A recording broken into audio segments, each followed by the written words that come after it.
Thanks. Thank you, Bruce. I always wanted to do that. Shh. Thank you. Our agenda for this evening is a little bit jammed. Between now and 7:30, we will be hearing 6, possibly 7 warrant articles for the 2013 town meeting, and at 7:30, we'll be joined by the advisory committee and the school committee to hear the presentation of the school budget, proposed budget. And that is the proposed budget of the school administration. So I'll just begin by, okay, the warrant articles are in your book. Do you want the minutes? The minutes, yes, let's do the minutes, thank you. Let's see, for January. Should I move? Go ahead, Irma. Yeah. Well, For it. I move to approve the minutes of January 17 and 23, 2013. Second. All in favor? Aye. Okay, first article, as we all know, is the Hannah Lincoln Whiting Trustee of Bathing Beach article to appoint those 2 positions. And it is recommended that Betty Fernandez be appointed to the Hannah Lincoln Whiting Fund and that Alan Peralt be elected a trustee of the Bathing Beach. And I'll ask if you have any questions or comments. No. I just want to thank Betty Fernandez for coming out of retirement, Yes, and also Alan for doing double duty. great. Can I have a motion to recommend this article? I'll make a motion that we recommend Article A, the Hannah Lincoln Whiting Trust. Second. All in favor? Aye. Aye. Moving on to Article B, the DCR liability. This is the article which we pass every year, which the Department of Conservation and Recreation requires us to assume liability if it performs work within the town. We don't necessarily know that they are going to do that, but if we ever needed them to do that, we would have had to have this article on the books. So is there any questions or comments on that one? Yep. Can I have a motion? Go ahead, Bruce. I'll make a motion that we approve Article B concerning the DC liability. Second. All in favor? Aye. Aye. And Article C is committee reports, and this is the report where the article where we accept the reports of the committees and discharge any committees whose work is finished. In this year, all of the committees and positions are recommended to be continued, except the 2010 Committee to Review the Efficiency and Effectiveness of Town Government is recommended to be discharged with thanks in this article. Questions or comments? Irma? I move we approve Article C. Second. All in favor? Aye. Article H, revolving fund for the building department. This is another yearly article. This article allows the fees for building fees to come into the department and be held there for the purpose of defraying the costs of inspectors and their services. And this is the same article as it has been since time immemorial. Questions, comments? Yes. Should we properly vote recommend to the Yes, advisory we committee? recommend to the We advisory committee. I'll make a motion that we recommend Article D to the advisory committee. H. H, H, all right. Second. building department revolving fund. Sorry, wrong page. Second. All in favor? Aye. Aye. Article I is the revolving fund for elder services. This is the revolving fund where the fees which are paid for the programs at elder services come into the revolving fund and are held over to defray the expenses of putting on those programs. Another yearly article. Any questions or comments? The only question I have would be for Barbara, why is it limited to $60,000? Is that all that's in the fund? Barbara, could you come up Yeah. to the microphone and? We have to put an amount on it, so we put Okay. an amount on it that we're comfortable with. Thank you. Other comments or questions? I move we recommend Article I, Elder Services Revolving Fund. Second. All in favor? Aye. And finally, Article N, this is not a standard article, this is a new article. This relates to the tax work-off program, where the town appropriates a certain amount of funds for, to defray property taxes for people who meet certain qualifications as to income and assets. And in order to qualify for $1,000, up to $1,000 of tax rebate, they will do $1,000 worth of work for the town. It's called the tax work-off program. People work off their taxes. And remind me, Barbara, there are 40 positions, and 36 of them are restricted to seniors, and 4 of them are available for anyone who meets the criteria.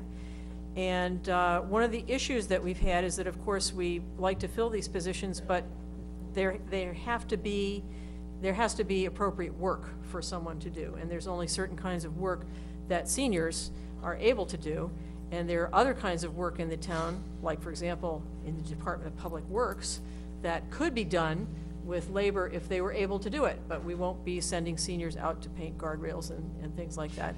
So it has been suggested that under the tax work-off program, that if someone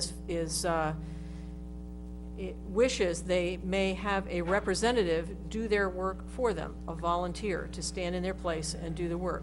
Perhaps a family member, perhaps someone doing a young person doing community service, something like that. And the idea would be that we would then be able to have a much wider variety of kinds of work be done under the tax work-off program, and just make the program function a little bit better.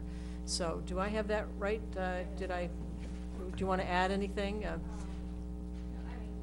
the only thing I would add is that, we do have several older adult seniors that are physically disabled, not able to do the work, but would greatly benefit from the program, and that's the purpose of having the survey.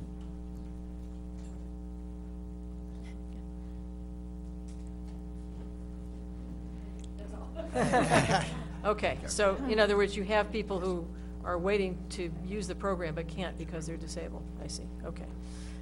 Comments, questions? There's an issue that has come up under the ruling of the IRS regarding how we compensate people and whether or not there are any tax liabilities they incur for performing this work. I don't know if you are familiar with that, but there was a Medicare tax coupled with, I think it's called Oprah tax. And that would, it would seem to me that the purpose of the program was to help people who are unable. So I have taken it upon myself, I will discuss it with Congressman Lynch to see if there's a way this can be changed. Otherwise, the town will be required to withhold taxes for Medicare at all to make this work. And that's not certainly what we intend to do with it. But I would certainly support this until such time as we get a different ruling than this seems to be. Okay. But I just wanted the public to be aware of that there is another expense that we may have to deal with somehow. Okay. Okay. I'd like to find out if there are any other cities and towns that have done this and what their experiences are. And that's something I had mentioned to Betty to ask our town council. Could the article be crafted to do it on trial for a year? And then if we found it to not meet Hingham's needs, that the program would go away versus having to go back to town meeting, if that could be done. I just asked her today. Oh, okay, so we I haven't just saw got it it. today. Right. Yeah, Barbara. I understand this issue of the tax is a recent IRS declaration. So what other towns have done on this, I think they're in the same position we are. At least that's my understanding. Oh, are you talking about dealing with the tax issue, or are you talking about the proposal to have Proposal to representatives actually do the do work? this, that, and then combined with Bruce's bringing up the tax issue. First off, our state association has been working with Congressman Frank's office, who we know has retired, to try and get that changed over the last couple of years. And it basically only started to affect us when we went to the $1,000. So I think that we need some clarification there.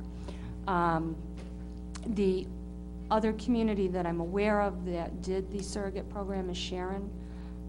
They've had minimal participation in it, but the people that have done it as a surrogate, it's greatly benefited those individuals, so. I mean, I think overall, it's a way to broaden the tax relief program for people who really need it, but who aren't able to avail themselves of some of the other tax relief programs and/or who are unable physically to do this program. So this would be seniors as well as non-seniors, This is seniors. just seniors? Yes. Okay. How is it just seniors? Because the program includes seniors and non-seniors, but this article doesn't reference seniors. Yeah, the article just says persons physically unable. And so- chapter 59 refers to seniors, if you went back and read Read that. the law. So should Well, we- Law. Oh, that's what it Yeah. says in the front, okay, Yeah. right. Okay. Maybe that could be in the comments. Yeah. Mhm. Okay. So we'll wait until we get some information, maybe more information on this. What would you like, more towns that have done this, or? Just a little bit more on the resolution of the tax issue. Well, But I think that's also, gonna take, can Well, that's gonna happen regardless, because Can we we- already have the program. Can we craft this so we could trial it for a year or 18 months and see if it meets Hingham's needs, and if it doesn't, it would automatically age out rather than have to How would come you back? make the who determines? I Who would makes the think determination? between Barbara and the Board of Selectmen, Okay. see if that could be rewritten. why, I mean, we could always do that with any article, we could undo it. But we would, you have to take it back to town meeting So and take maybe fix this so that there's a trial period and then it either is a good thing or it ages out. You could do that, Irma, but I think it would require special legislation to be able to uncraft the article. So I think that the better route would be to go back to town meeting and Undo it, undo it. okay. Okay. And back to the IRS tax thing, we don't have a choice in that at this point. That so exists, that that issue's gonna exists. exist regardless whether we pass this article. Question. What's the break point where it becomes an issue? Because you said because we went to $1,000. And it's been on the books, and there's been, the IRS has been out auditing some communities. I see. And all of a sudden, I was like, whoops, we missed this, and we need to go back and fix it. But over, what is it, $600 is where you're liable for 1099s, and we only went to the 1,000 about a year and a half ago. So we're in the process of getting that corrected for this year. Okay, I would suggest let it go forward, because the tax issue is gonna take some time. If you've been at it, the Elder Services have been at it already, but we're just trying to come at it with somebody who also wants to be a senator, so that may help us a little.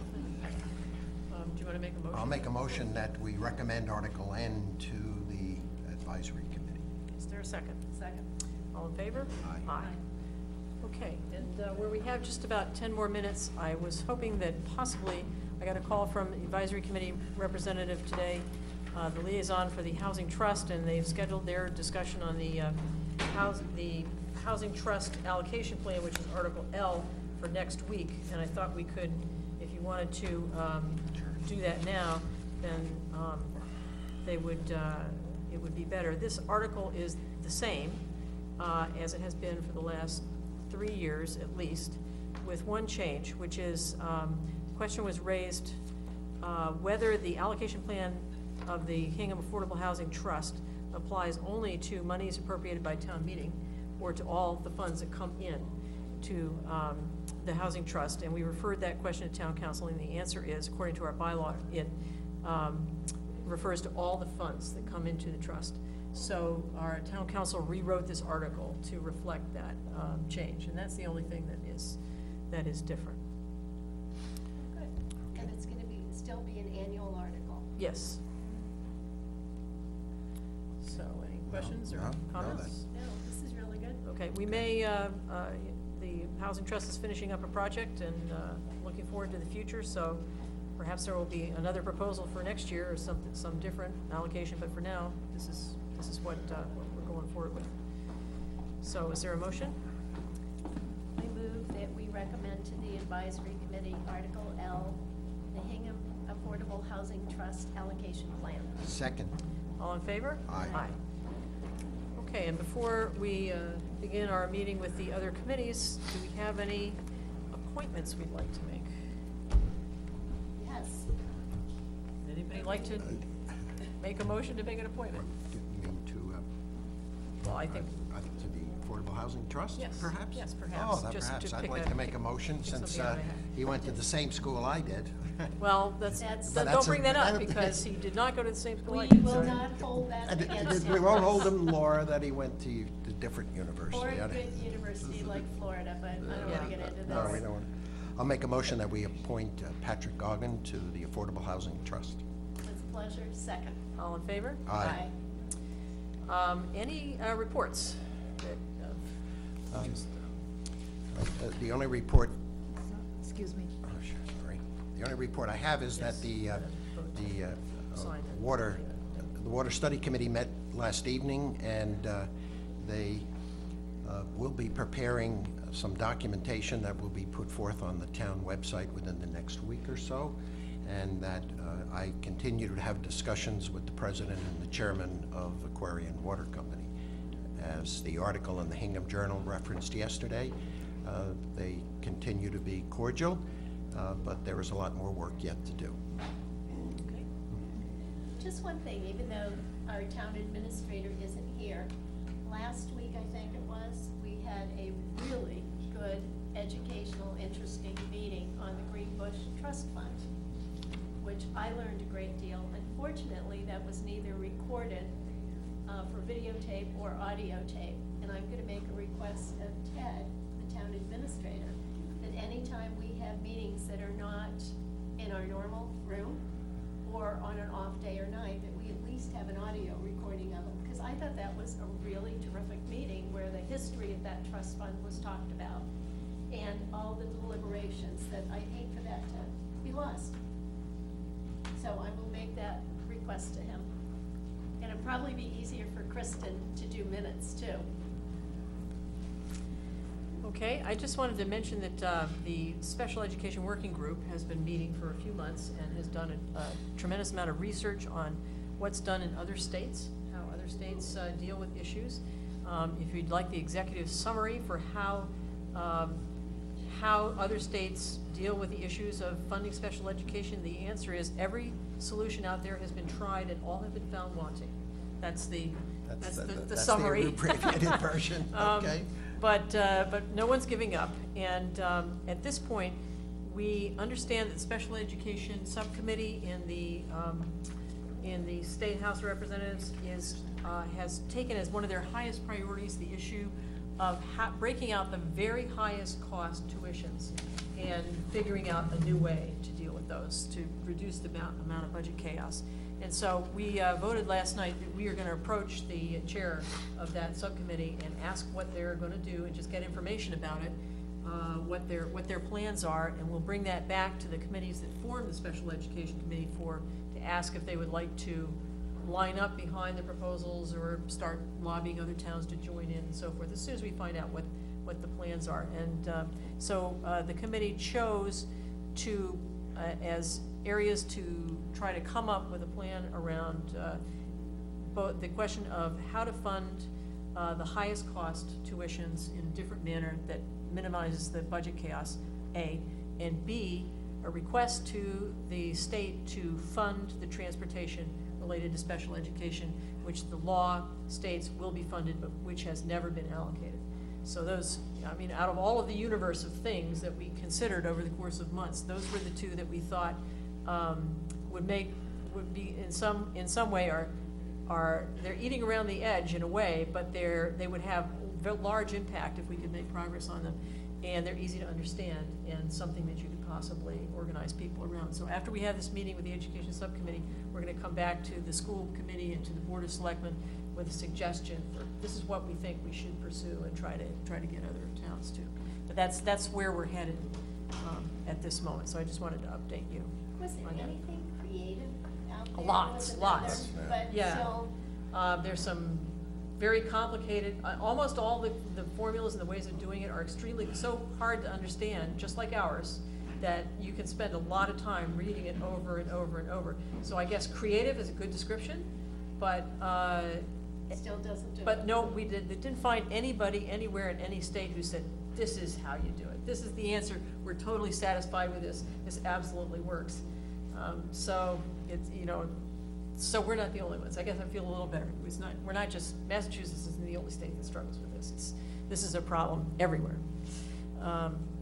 So, if you're interested in that, maybe, when the committee comes, they could give a little précis of, although it does get very complicated, just trying to understand them, but suggestions about ideas of what other states do. Okay, and then finally, we have one more vote to take, which is, I will entertain a motion to sign the Fifth Amendment to the lease between the town of Hingham and Lincoln Maritime Center for the leasing of Barnes Wharf. This amendment to the lease sets the annual rent to $3,000 for the next 3 years, 2013, 2014, and 2015. So moved. Second. All in favor? Aye. Okay. Did we make it? We made it. We did. We got Here we go. 2 minutes. 2 So minutes. we'll just recess for 2 minutes while the other committees join us. Thank you. Well, lots, I mean, not nothing, lots, but as, no silver bullet, no silver bullet. You did sign it.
Good evening, thank you for joining us. We're, the Board of Selectmen meeting of January 31st, 2013 is back in session, and we are been joined by the school committee and the advisory committee, and I'll ask the chairs to call those meetings to order.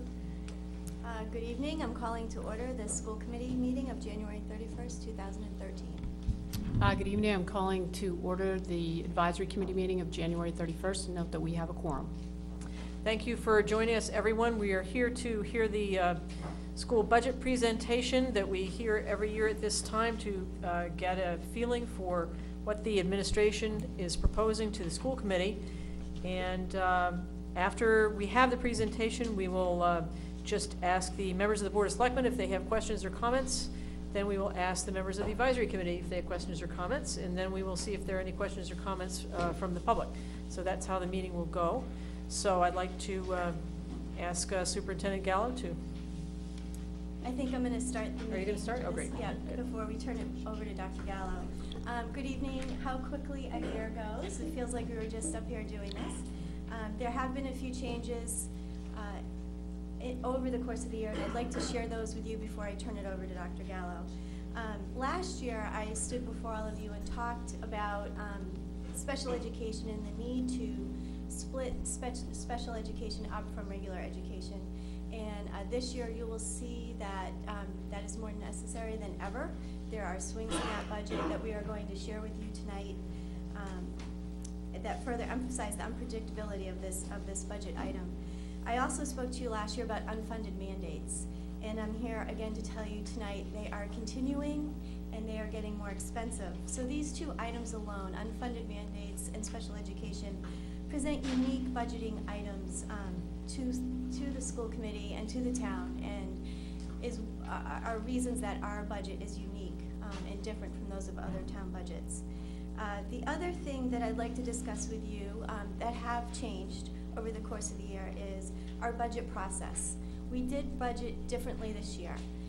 We met in September as a school committee on a Saturday morning, and we agreed on, 7 people agreed on budget guiding principles. And one of those guiding principles is that we were going to budget, this year we asked administration to budget on a needs-based budget system. Not, in the past, we've been building our budget based on revenues, anticipated revenues from the town. And we felt it's important for the administration and for school committee and for the town to hear what we feel the needs are to provide a system here in Hingham that our residents and our children expect and deserve. So the guiding principles that we agreed to as a group are as follows. The recommended budget will reflect the district mission and community expectations for excellence and respond to identified needs resulting from enrollment growth, increased mandates, and special education costs, while acknowledging fiscal realities, competing priorities, and other townwide needs. So we are not budgeting in a vacuum here. The budget will include funding requests which are necessary to address areas that have not kept pace with increased demands such as those above, and also include professional staffing, clerical and administrative support, and technology requirements. And I'll be happy to share with all of you that I was the one that personally scanned in every minute and agenda for the ad hoc meeting and then forwarded it to John Ferris. So while I'm not paid by the education, the system here, I certainly felt like I was a clerical member of the team for a while, and we need to fix that.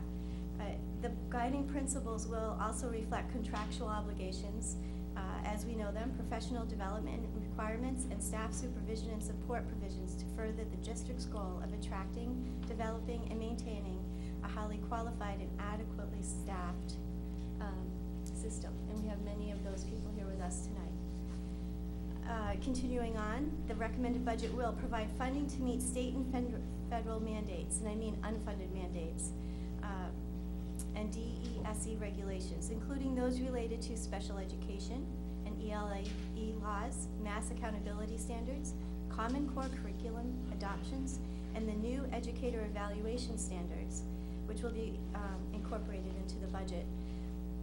It will also include proposals for funding maintenance of and capital improvements to school buildings and properties, and acquisition or replacement upgrading of specialized equipment and technology enhancements.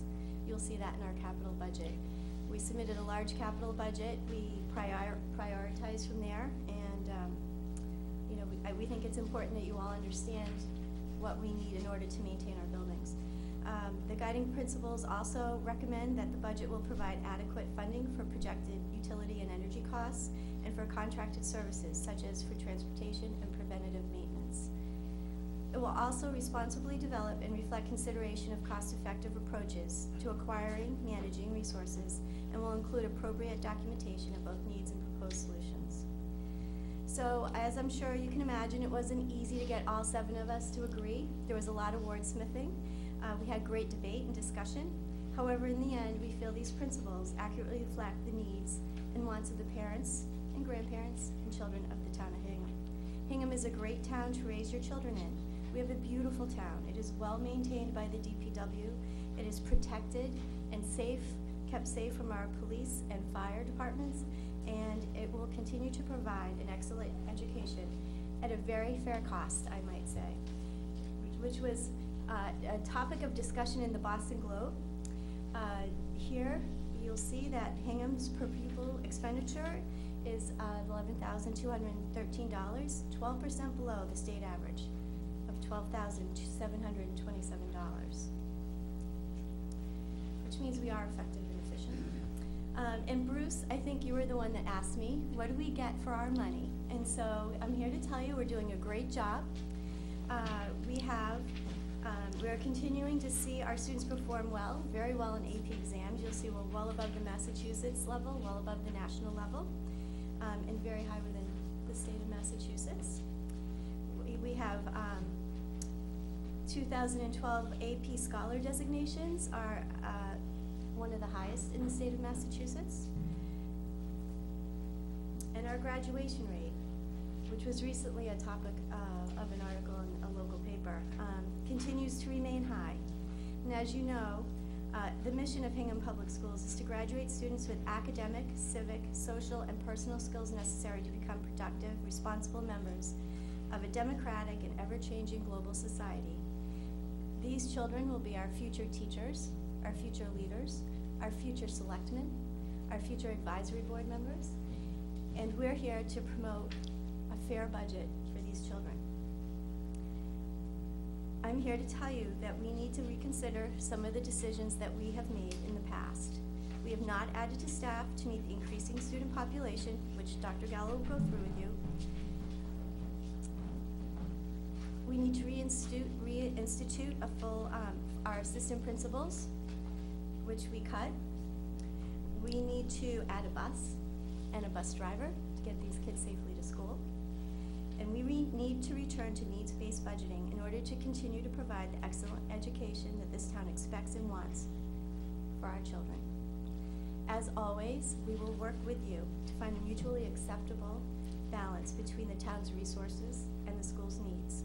Before I turn it over to Dr. Gallo, I would like to thank Dr. Gallo, John, Ellen, the principals, Liz Flynn, our new special ed director, for all the time and effort they took to prepare this budget. It's different from what they've done in the past. I know it took a lot of time. We appreciate it, and we support you. And Dr. Gallo, I will now turn it over to you. Thank you. I would say before I begin that the prior presentations, the initial budget PowerPoint and then the 2 PowerPoints that we had for the detail sessions and the PowerPoint from last week when we gave some updates and the school committee began their own discussions and deliberation. All of those are on the website, as is the budget message. And the budget message does contain the guidelines that Carol talked about, as well as the assumptions that we used to begin this budget. So all of that information is available to you should you want to look back and refer to it. So we're going to talk tonight about the operating capital budget recommendations, at least as they are today. And we made changes, John and I, this afternoon as of 2 o'clock. And you'll be happy to know the changes were downward in the amount of nearly $80,000. So this is truly an evolution, a work in progress, and we will continue to work hard at getting to a place that we can all feel good about. So, 2014, the initial proposed budget, which we did back in December. We didn't have a formal presentation this year, but we got it out, sent it to many of the decision makers in this room, and got it on the website. And at that time, the combined recommended budget from us to the school committee was $42,568,038, and that was up 4.93% from the year that we're in, FY13. We had separated it out as we did last year, so the regular ed budget was $31.8 million. That was up 6.49% from the year that we're in. Special education budget at that time was $10,564,875, up 0.63%, almost level from where we are this year. And then the vocational budget, which is a very small budget, $138,292, and that was down because it reflects one fewer student anticipated than the year that we have. So that's where we started with the budget. At the meeting last week, on the 24th, we were able to make some reductions in the budget, and I've used the cross out in the different colors here to help you understand what we did. We made reductions, and the reductions in regular education reduced that bottom line to a 6.12% increase, where it had been 6.49, and it reduced the special ed budget, so that actually is a total reduction, dollar reduction of 0.84%, as compared to a 0.63, less than 1% increase prior, and vocational budget had no change at that time. So that's where we were last Thursday night.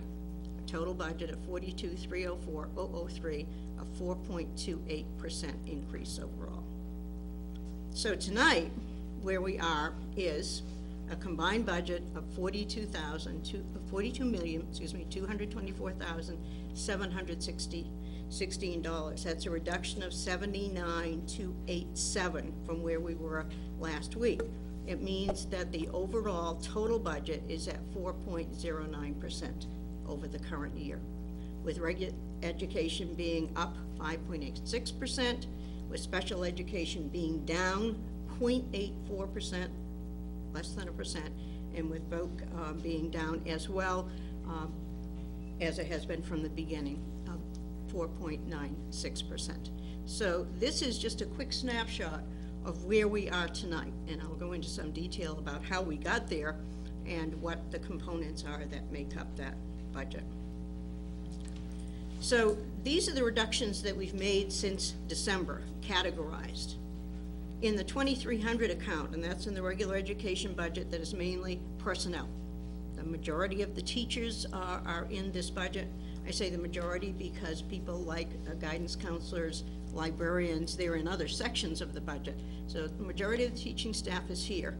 And over the period from December, we've had 3 additional retirements over the 5 we had anticipated when we built the budget. We had 1 leave of absence, we had 1 resignation, and we had a couple of changes, both plus and minus, in terms of steps, that kind of thing, and benefits that people accrue when they retire. So the total decrease in that particular account has been $173,592 as of today. And I can tell you, as late as this afternoon, about 5 o'clock, I heard that we may have another retirement. It is included here because I don't have it in writing, but we are still working away at this budget. And then we were able, because we had some communication concerns around the cable offset, but we've got those all squared away. And so between that and reducing some hours, paraprofessional, paraeducator hours in what we are proposing for a college and career center by 5, and reducing some library hours, we were able to reduce the 2500 section of the budget by 32,000, a little over 32,000. We said from the beginning that the budget is always a work in process and progress, and there are always errors that need to be corrected, and so there was an error that we found in the 3510 or athletic account. That was a reduction of $1,800.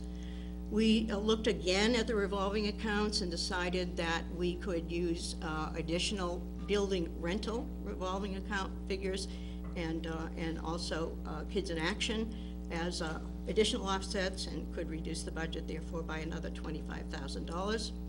On the other hand, our original energy budget was a bit too low, and so because the increase in natural gas costs and oil for heating costs, we had to add $56,700 to the budget.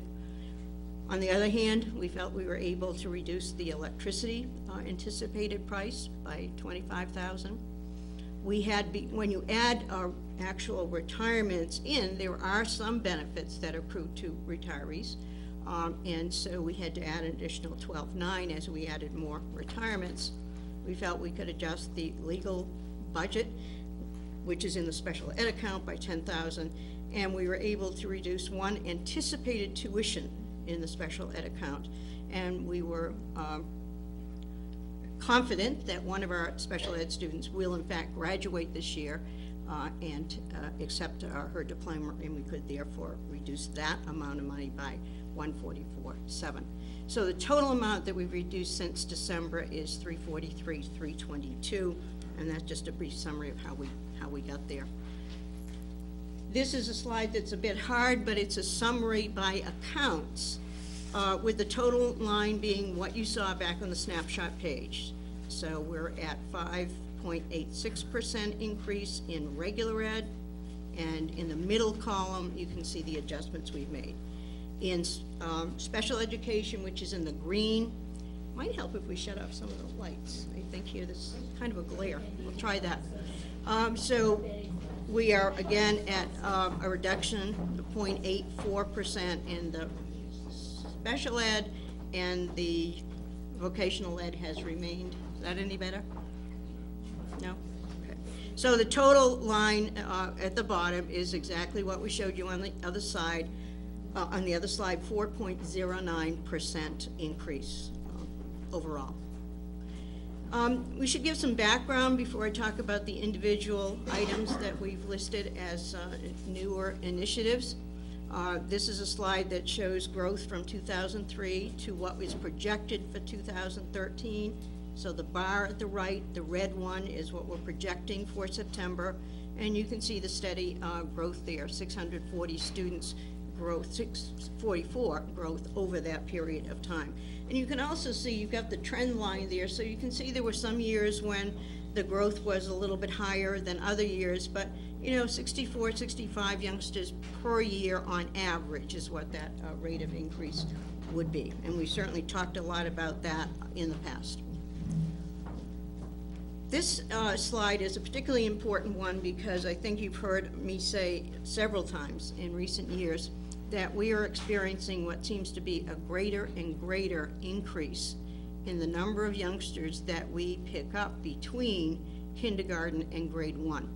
So if you go to the bar the furthest on the left, in 2007, 2008, we had 286 kindergartners, and during the summer, there were 11 more students who moved in, giving us a total of 297 youngsters in the following year's first grade.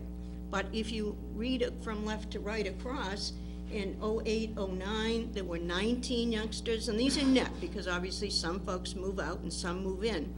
But net increase of 19 students. In 9-10, an increase of 33 students between kindergarten and the cohort group's first grade year, and then 38, and then 50, and this year, 67 more students. About a quarter of our first grade class were not here last year in our kindergarten.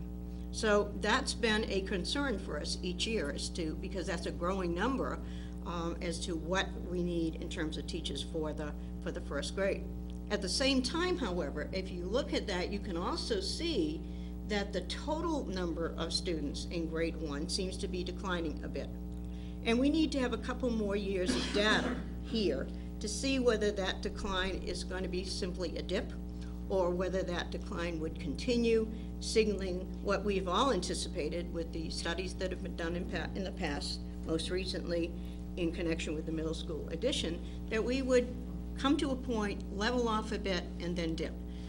A number of folks have asked over the course of this budget year, well, you know, do you think we're going to always need 4 elementaries? Well, the bottom line is, we don't know. But we're getting to the point where we need to now look at whether this pattern continues. However, I can tell you that today we were preparing the packets that go out to the principals in preparation for the enrollment period for kindergarten, which is in March.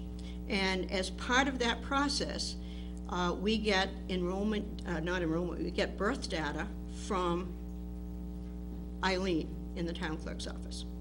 And then we separate it out into how many students are in what district. And obviously not everyone who is born here goes to school here, but it is a metric we can follow over the years. And the kindergarten number, as anticipated from births 5 years ago, is in fact 20 students more this year than it was last year, the year that we're in, or last year. So this pattern is one that we particularly have to watch. And as we count enrollment and we look at growth, because of this bump up, this unusual bump up that we have between K and 1, we really need to always to look at the pattern from 1 through 12 as we look at growth and growth potential. So that's the reason that slide is there. It gives us something to think about, pause and think about, and we will definitely do that. Once a month, I do a chart like this. This is the one from October 1, because we use October 1 for year-to-year comparisons. And so I do it every month. You can see the middle school enrollment in the upper left corner, and the high school in the upper right corner, and the the elementary with the actual class sizes in the middle there. And then way down at the bottom, you can see that we had on October 1, K to 12, 41, 43, and then we had 62 students, still have 62 students out of district. We have 62 or 3 youngsters who are in our preschool program at each school. We have 7 students in the vocational school, and those are all youngsters that we have either fiscal or programmatic responsibility for, or both. So this is where we were. You can also see that while we have good class sizes in some areas, we still have areas in each of the buildings where the class sizes are certainly more than would be desirable. And some that I would point out are Foster School at grade 3, East School at grades 4 and 5, and South School in grades 2 and 3, and so on. So this is an important chart to watch. We do it monthly, which gives us a good handle on the comings and goings. We're a district where there's not a lot of change over the course of a year, typically. Once the youngsters are here, they tend to stay here. And once they get into 1st, 2nd, 3rd grade, there also is not a large change in the cohorts. It's that K to 1 bump where the cohort group does change significantly. Now, when we start the budget process, we send out packets to the principals with directions as to what we expect that they will present to us. And we need to do a simple moving kids along kind of projection. And so this is how we do that projection. We start with making an assumption that kindergarten will be what it was last year. I'm not so sure that will be true this year, but that's the assumption we made back then. And then we move the 5th grade out, and we move everybody else up. And to account for that K to 1 bump, we make an assumption. This year, the assumption we made was that there would be 60 additional children that would enter between kindergarten and grade 1. And we also made, which was probably a bigger assumption, that they would be evenly divided among the 4 schools. That never happens, but it gives us a starting point anyway. So if we make those assumptions and make no assumptions about move-ins or move-outs, this is simply moving existing kids along, then we're looking at an elementary that would be down 23, plus whatever in or out migration there would be. And I can tell you that last year when I stood here and said to you, it looks like our elementary enrollment will be level, and I also said to you, but we need 2 teachers, and we need them in order for classes to be able to move along.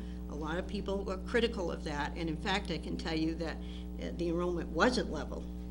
In fact, we added 20 to 22 youngsters at the elementary level. That's that in and out migration. At the middle school, we moved the 6th grade up, we moved the 8th grade out. We make no assumption about in or out migration, although we know there will be some.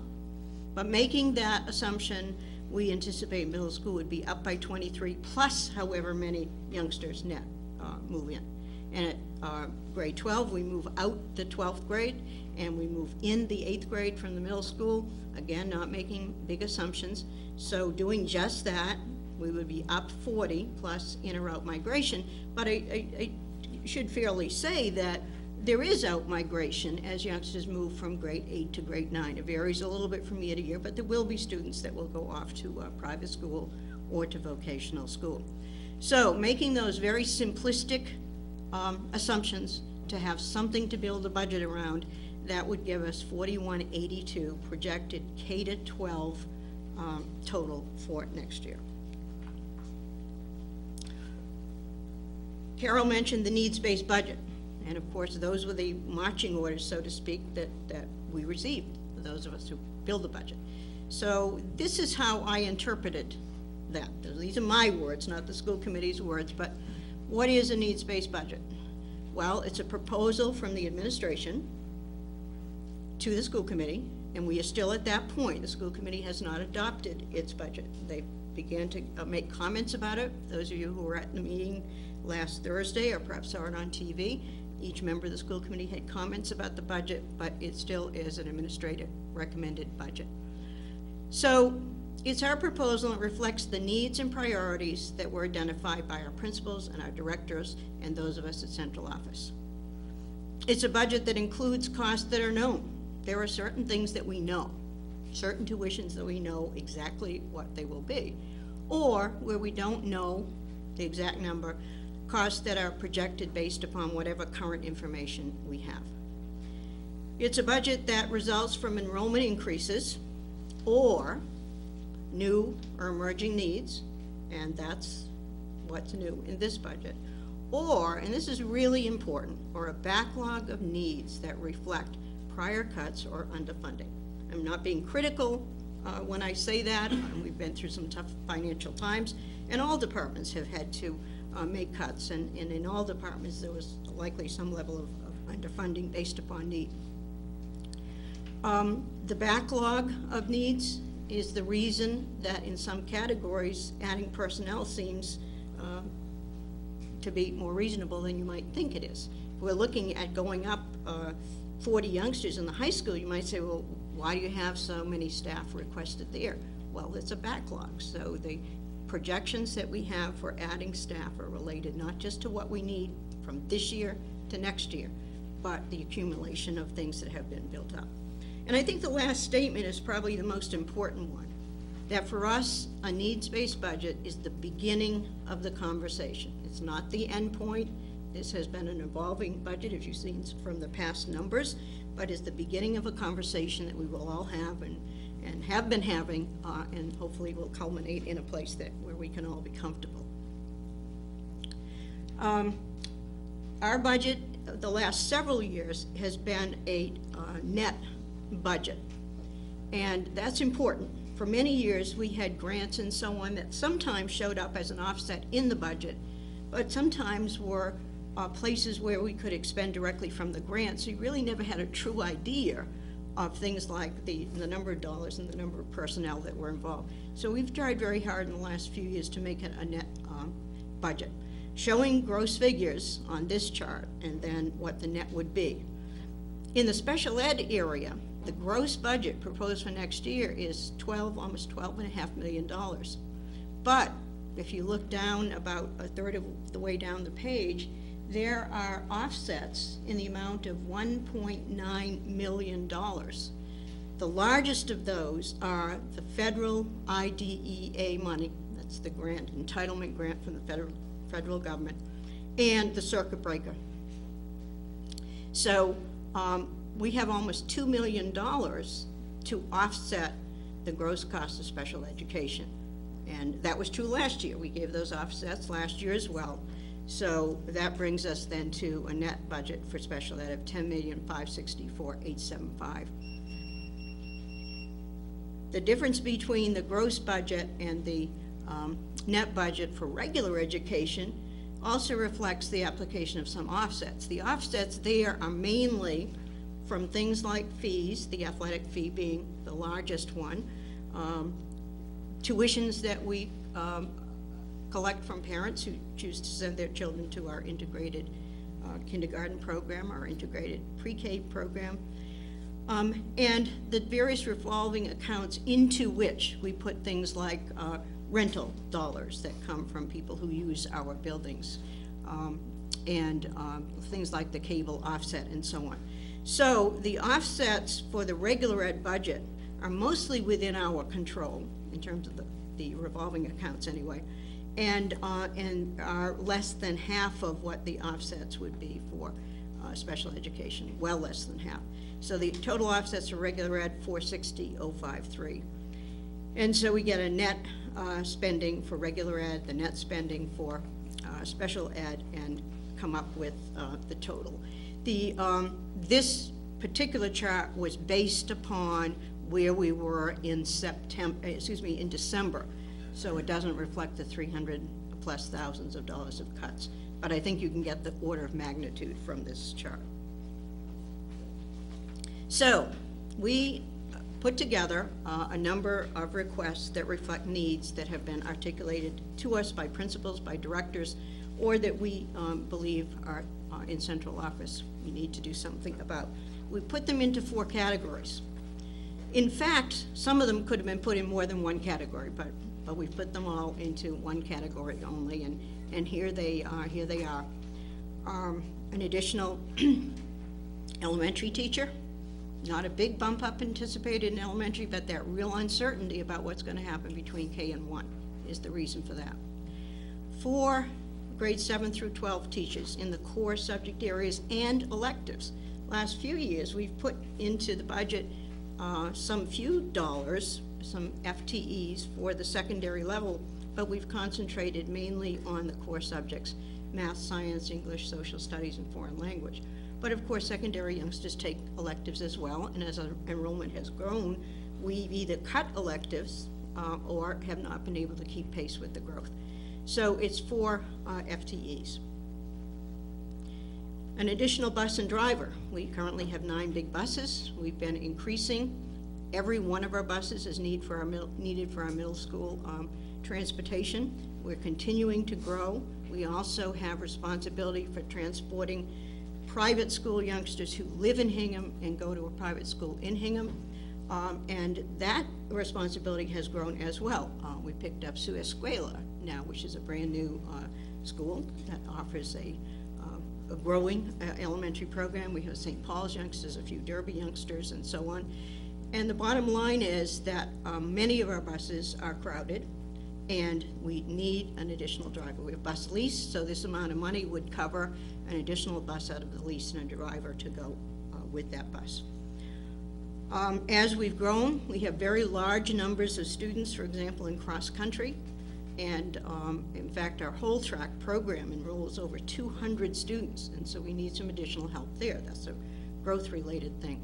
In the case of sailing, we've increased numbers there, and we have only 1 coach, and I think you would agree that when we have children out on the water, even older children, sometimes more necessary with older children than younger, we need some additional help there for safety. So the total in this category that we've called enrollment-related is 333,210. Second category we called restoration, and it's always dangerous to use that word restoration because people perceive we just put back things because we once had them and we do it in a thoughtless, mindless way. Nothing could be further from the truth. We have lost some things over the years. We need to restore certain of those things because we have the need, or the need has changed or grown over the years. So some of these restorations occurred because of the reduction that we made at the time we opened eSchool. We were not able to fully fund the operating override that was needed to open that school, and so some of these needs go back to that time. One of the greatest needs I mentioned to you at the time we were looking for funding for the middle school project, and that was we have elementary librarians in each building. We have 1.5 positions in our high school, and at the middle school we have a half-time position. And that needs to be restored, particularly with the opening of the building. And the coming year will be the year that people will be putting in place the systems and the organization of the library and purchasing the materials and so on. And so we need to restore the middle school library position to a full-time position. Similarly, at the middle school, we have no dedicated technology specialist.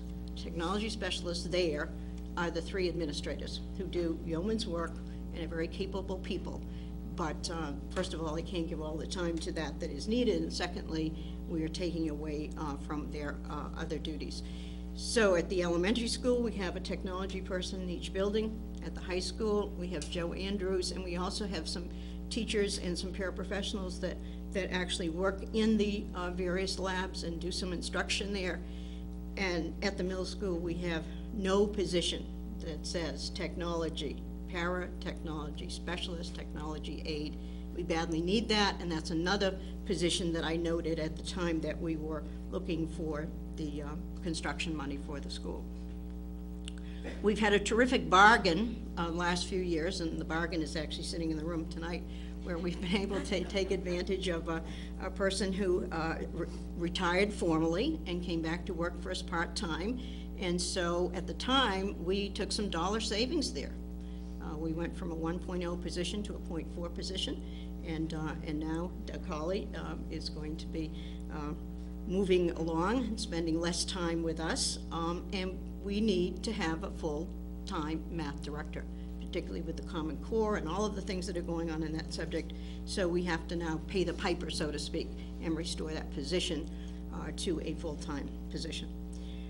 And I've said it often, my personal highest priority is restoring the elementary assistant principals. You know, I always hesitate to say I made a bad decision. I think I made the decision that was necessary to be made at the time, to take advantage of not hiring a brand new person and not replacing an assistant principal who was retiring the year East opened. But it was not a good decision in terms of how we manage our schools and deal with 4 pretty large elementary schools, actually. And so this is a high priority to restore those positions. Continuing with the restoration category, again, when we made the move into East School, we moved some special education staff to East. So in fact now, East and South and Foster all have 4 special ed teachers, and Plymouth River has 3. Last year, we added some FTEs from the reading department that would be able to meet some special ed needs in reading, but we really need a full-time special ed education teacher there, and so that is in this budget.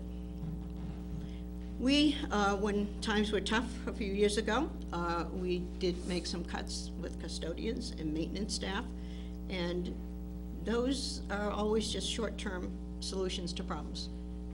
We made some cuts that were short-term solutions to our budget issues, but certainly didn't keep us in the situation where we need to be.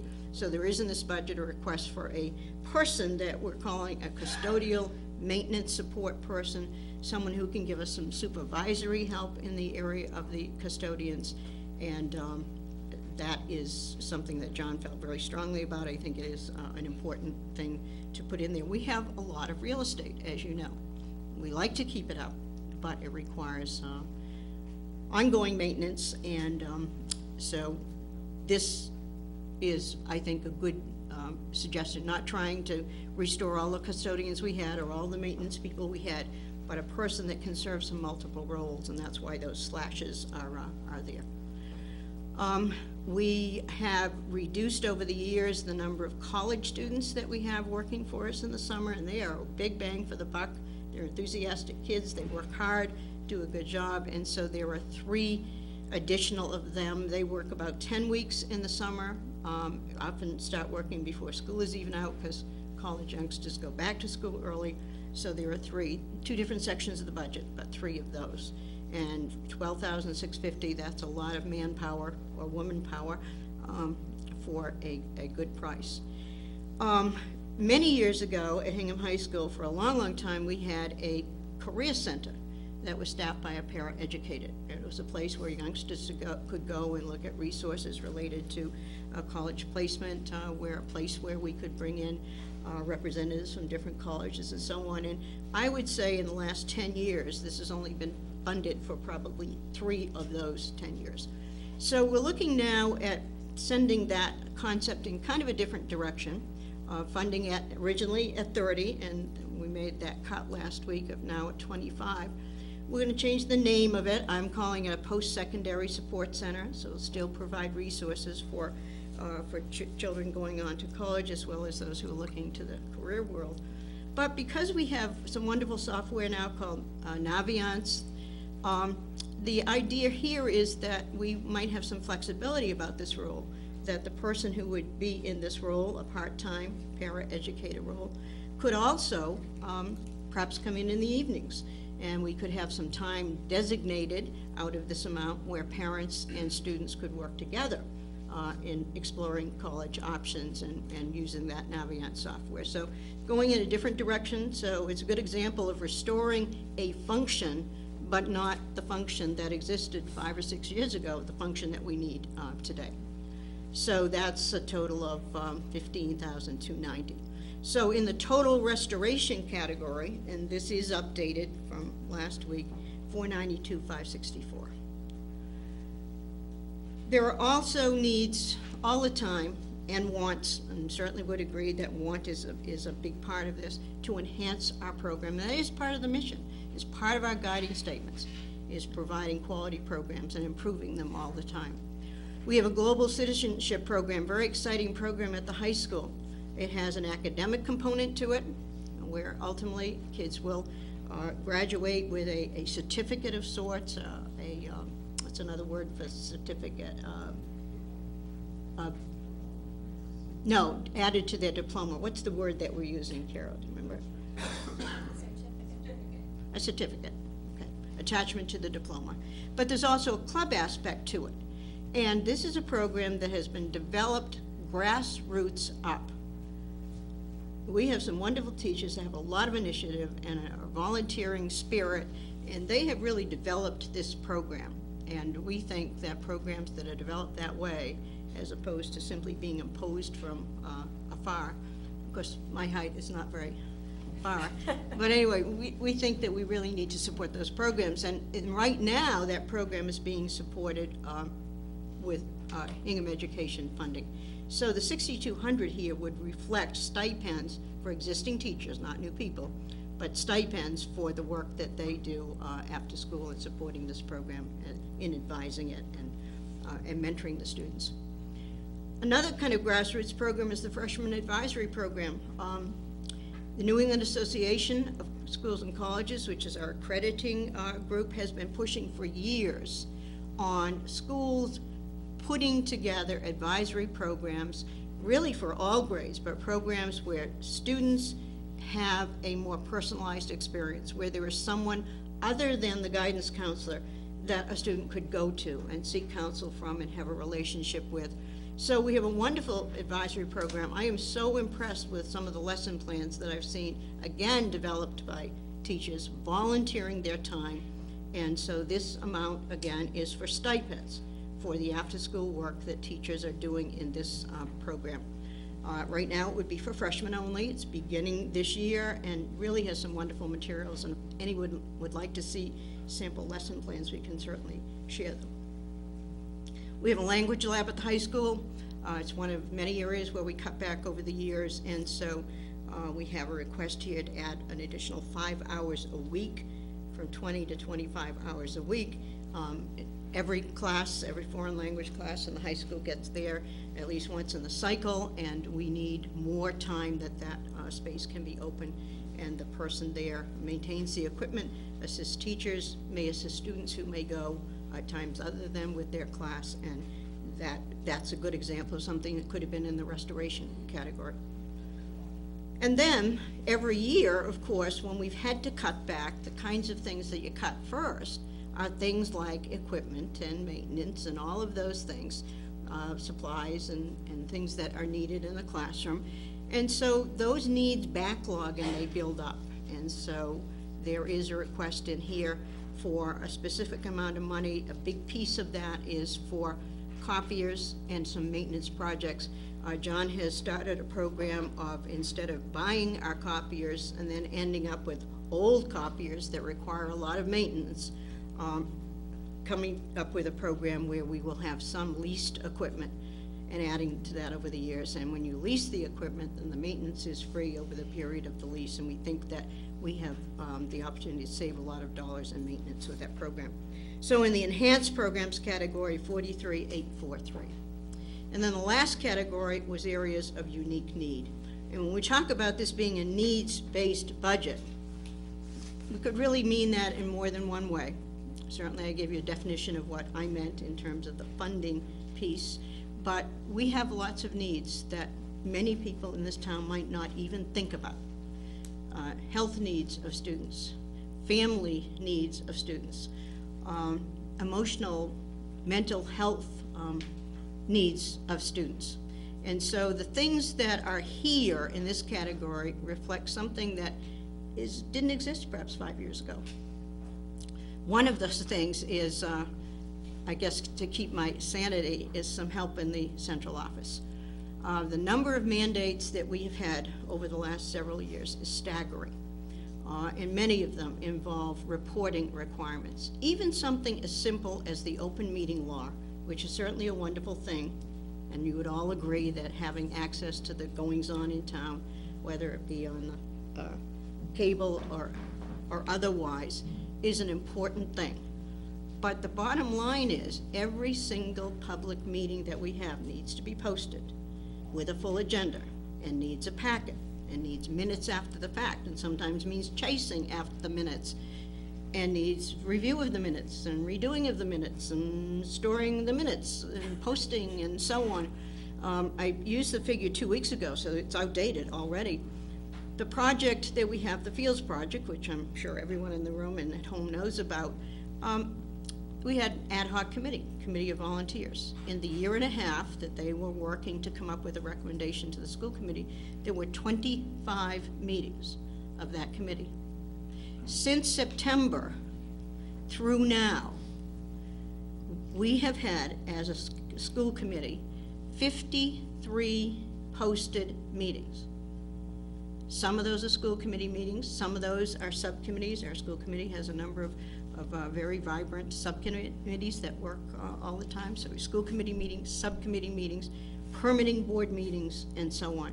So when you're talking about 50 meetings, plus not even counting the 25 that all need postings and so on, that's a staggering thing. Many of the mandates that we have from the state require reporting, filling out endless reports and charts and reporting requirements, and so that's why that position is there. Transition room tutor, 27.5 hours. That's a program that's in place this year with some money from the foundation. Very important program. Again, most people don't know that we have a large number of kids who may be hospitalized and then are expected to come out of the hospital and the next day go back to school and go to a full program of classes. Doesn't work. We have kids who are out for medical reasons. We have kids who are out for social, emotional reasons. We have kids who are out because of concussions. And so this room is a place where youngsters who can't make the full day can go, try to get caught up in their work. A tutor is there to assist them. It's intended to be temporary, and we have some wonderful documentation about how many youngsters have used that program over the course of this year. I was shocked. When this was first proposed to me, and we talked about it last spring, I thought, do we have enough youngsters really to make this a worthwhile project? We have enough and more than enough, sadly, because most of the youngsters are here because there has been a medical or emotional health issue, or because there's been a hospitalization or something of that sort. So we need now to pick up where the foundation has left us off very fairly, and to say we need to support that program. It's vital in today's world, even in Hingham. You know that we had a Title IX review 2.5 years ago, and we got the final report on that a little over 2 years after the review last September, and there are a number of things that we have to do. They're all very reasonable things. They're not going to take us an enormous amount of time, but In the agreement that we signed with the Federal Office of Civil Rights, there are a number of reporting things that we have to collect data every year and report back. So we have a part-time secretary in our athletic office, and so this amount of money is here to be used sporadically as the need arises to do that reporting and to keep in compliance with the U.S. Department of Education Office of Civil Rights. Dance team coaches as well. We have moved our dance team to what was in the category of a school activity into the category of athletics, because we have large numbers of youngsters on the dance team. They meet all of the same requirements as our other athletes, and this will help us in meeting the quota needs to keeping the balance, the gender equity balance. So the total in that needs category was $51,500,000. And for those of you who like to count up FTEs, and I know there are a lot of people who do, I've tried to simplify it here in this chart by taking all of those things in the four prior category and separated them into professional staff and the support staff. So on the left are the professional staff. So we have the 2 elementary assistant principals, increasing the math director position, classroom teachers, 5 in all, 1 elementary, 4 at the secondary level, tech specialists middle school, library media for middle school, special ed for Plymouth River. What I should say, if you add all of those up, what I should say about them, however, is that 4 and a little bit, because we're talking full-time equivalents, of that number are people who already work for us and would simply be extending the hours of their role. What that means, of course, is that they are not for new positions, so there is no liability for additional benefits for these people. And as I mentioned benefits, I should also say to you that as we looked at a recent survey that we did just last fall about health insurance, for our total employee count, which is about 618 people, if we count bus drivers and custodians and all of those folks, our regular employees, that our health insurance is at 48% of our employees take health insurance. That's down a fair amount from a year ago. Whether that reflects the fact that we've changed our health insurance option or not, I don't know. But overall, it's a 48% average. There are some categories of employees where it's up above that and some where it's below that. But last year, I think it was at 55%. For years, I've heard people say, oh, well, 70% of our employees take health insurance. No, they don't. And in fact, in our department's 48. So that's important to think about as we're asking for new employees. Certainly, benefits represent a big piece of the package, and so we try to pay attention to that. In the support staff, we have the secretarial clerical person at central office, who, by the way, would work from 3 or 4 till 7 in the evening, because that's when we are moving furniture, putting together packets for the night's meeting, and trying to answer the phone because no one else is there to do it. So that would be a late afternoon, evening program. And then the bus driver for the additional bus, the custodial supervisor person I spoke about before, and then there are some hourly people in there, the paraprofessionals, paraeducators, and tutors, 62.5 hours per week. And to put that in perspective, a full-time person in a paraeducator role would roughly be 30 hours a week. So that's the equivalent of 2.0 FTEs in that paraeducator role. And then we have some part-time positions. The summer help that we mentioned would be part-time. The 3 coaches that we mentioned, these are part-time people. These are stipends. We don't pay benefits to folks like that. So that's the breakdown in terms of FTEs. I was concerned as I looked at this about equity. You know, where are all of these FTEs? So this graph breaks the FTEs down into the level. So in the blue, the elementary, 32.9% of the dollars in the new request are at the elementary level. The pink area, 22% of the dollars are at the middle school level. 20.4% of the dollars are at the high school, and The others are at the district level. And at district level, we counted folks like the bus driver and the custodial support person. You'll see high school, if you go back and look at the list, you see high school there a lot, which got me to thinking about, have we done this fairly? But so many of the things in the high school categories are simply stipends, that the dollars aren't as great. Now, that was not all of the requests that we had. So I've also listed, not all, but most of the requests that people made that I think are very justified, very needed, but I just didn't feel we could put into the budget at this time. The most important of those and the most mentioned of those would be restoring our adjustment counselor positions to having a full-time person in each building. Right now, we have a full-time person at the high school. We have 2 FTEs, 2 people shared among the 4 elementary schools, and we have a 3/4 person at the middle school. And so we would need to restore the middle school person to full-time and add 2 additional elementary. My feeling was that it was unreasonable to ask the town to fund the additional adjustment counselors in the same year that we were asking to fund the elementary assistant principals. The elementary folks actually asked for 2 FTEs, the principals in total, and we only put 1 in the budget. The areas where, like the college career center, like the high school, I missed the high school aid, health aid, did they skip right over it? No. Did I didn't. Okay. The high school health aid, we have a very large sprawling high school. We have 1 nurse there. We have a health aide there right now, 20 hours a week, and that is something we're asking to move to 25, but actually the principal wanted it to be more than 25. So there were some additional hourly positions that we didn't add, and they're listed there.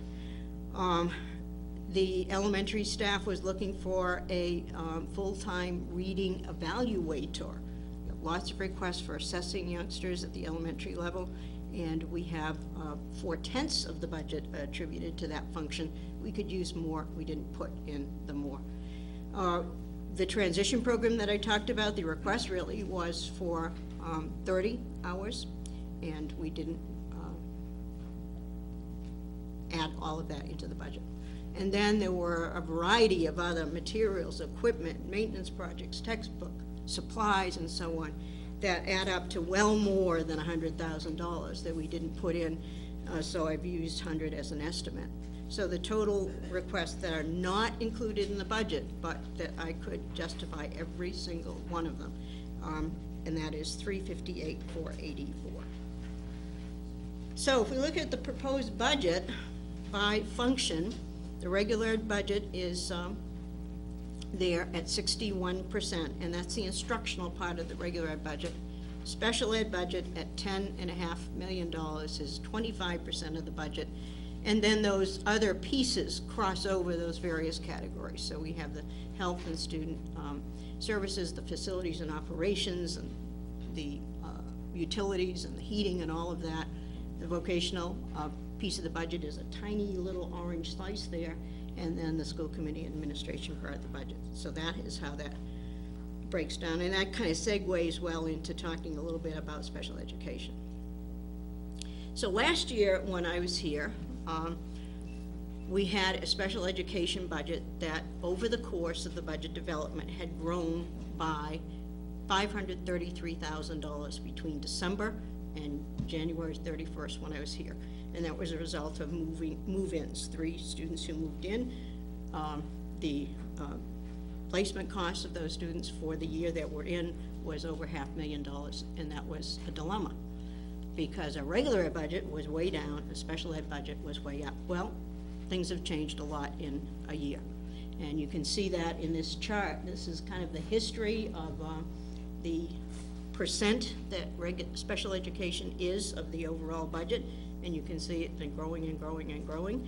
And then this year, the year that we're recommending anyway, is 24.8%. Last year it was 25.9% of the budget. Circuit breaker, of course, only came along in FY4, and that's why there's a gap there in that right column until then. And these, because they're the total special education budget, these are net figures. So it's net of the grant that we get, like IDEA, and net of circuit breaker, and any other offsets that there might be. So this is a good news story for now, and we hope that will continue. But for this year, it's a very good news story. Special ed enrollment, and with special ed, you have to take a snapshot every day, and it can change a lot from one day to the next.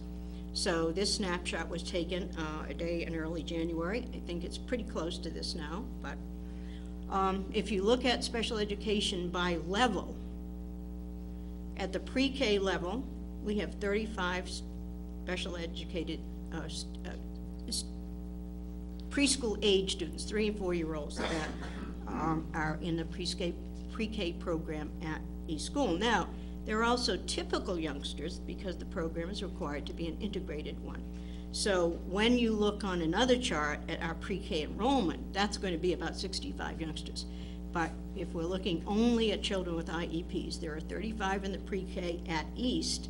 There are 2 other children whose needs are such that they're educated in another place, and that place most likely would be the social collaborative. At the elementary grades, K to 5 across the 4 schools, there are 211 youngsters that are in our district, and there are 16 youngsters that are outside the district in that age range. Those numbers 1, 2, and 3 there are, because of the way our computer system generates numbers, it also counts youngsters that we have a responsibility for in terms of providing special ed services, but youngsters who go to a regular ed private school. So there's 1 such youngster at K to 5. Middle school, we've had 150 kids at Hingham Middle School and 15 of that age range in other placements. And the high school, which goes from 9th grade until, for some children, age 22. So that's why it says 12 plus, but there are 152 students at Hingham High School and 29 in another placement outside. So the total then is 548 children with special needs educated within our doors, 62 right now this year. And last year at this time, we were projecting there would be 65. There are in fact 62. And then 6 other youngsters that we have a responsibility for, so they become part of our computer system, but we are not providing currently for services for them, and they attend other kinds of private schools. So 610 students, I've counted there just the 548 and the 62. 610 students with IEPs that we are serving. Every day, I would say, by the way. If you break down the numbers of the in-district children by building, you can see there are 60 at East in the K to 5 program and 35 in the pre-K program. And again, that doesn't count the typical students in the pre-K program. 55 at Foster, 54 at Plymouth River, 42 at South, 150 at the middle school, and 147 in grades 9 through 12, and then 5 additional students who will be with us till age 22 in the high school program. So that's the same 548 students that are there. And I can tell you that when you look at the differences at the elementary level, for example, it's not a proportionate linear kind of thing. All of these children don't have the same needs. And so you could have a smaller number of children who have very serious needs and therefore a need for either comparable or even greater resources some of the time. Special ed staffing is complex because we have so many categories of needs. So I've not done this slide in other years, but I think it's important to know that we have the teachers. So at East School, we have the pre-K teachers, and we have the extended K teachers, and we have the regular special education teachers for at Foster in this budget, if it goes through with the green, for Plymouth River at East and South, 7 at the middle school, 7 at the high school. But we also have 5 speech and language therapists that work across our district. We have 2 occupational therapists. We have 5.8 reading folks. If you go over onto the other side, We have a director, Liz Flynn, and most of you have met Liz. Wave, Liz. Liz is new this year. Very excited about Liz being here. We have clerical help at the central office, 1.85 FTEs, 2 people, the equivalent of, but really 3 people filling 1.85 FTEs. We have an elementary psychologist in each of the building. We have an early childhood coordinator who works mainly with her office at East, and we have 2.5 secondary psychologists. We also contract out for services for some of our special needs. We have an English support tutor that is required for children for whom English is not a first language or primary language. We have an American Sign Language interpreter, actually 2 of them, sharing a role for one child. We have a physical therapist. We have people that do APA therapy, some of that in the home. We have an out-of-district coordinator, also a new person as of December. And over on the left-hand side, we have the para-educators, paraprofessionals, the tutors, and clerical help in each of the buildings, which is hourly help to manage all of our needs. So the kinds of staff there is extensive. And the only new thing we're adding in this budget is the 1 additional for Plymouth River, moving that from 3 to 4 teachers.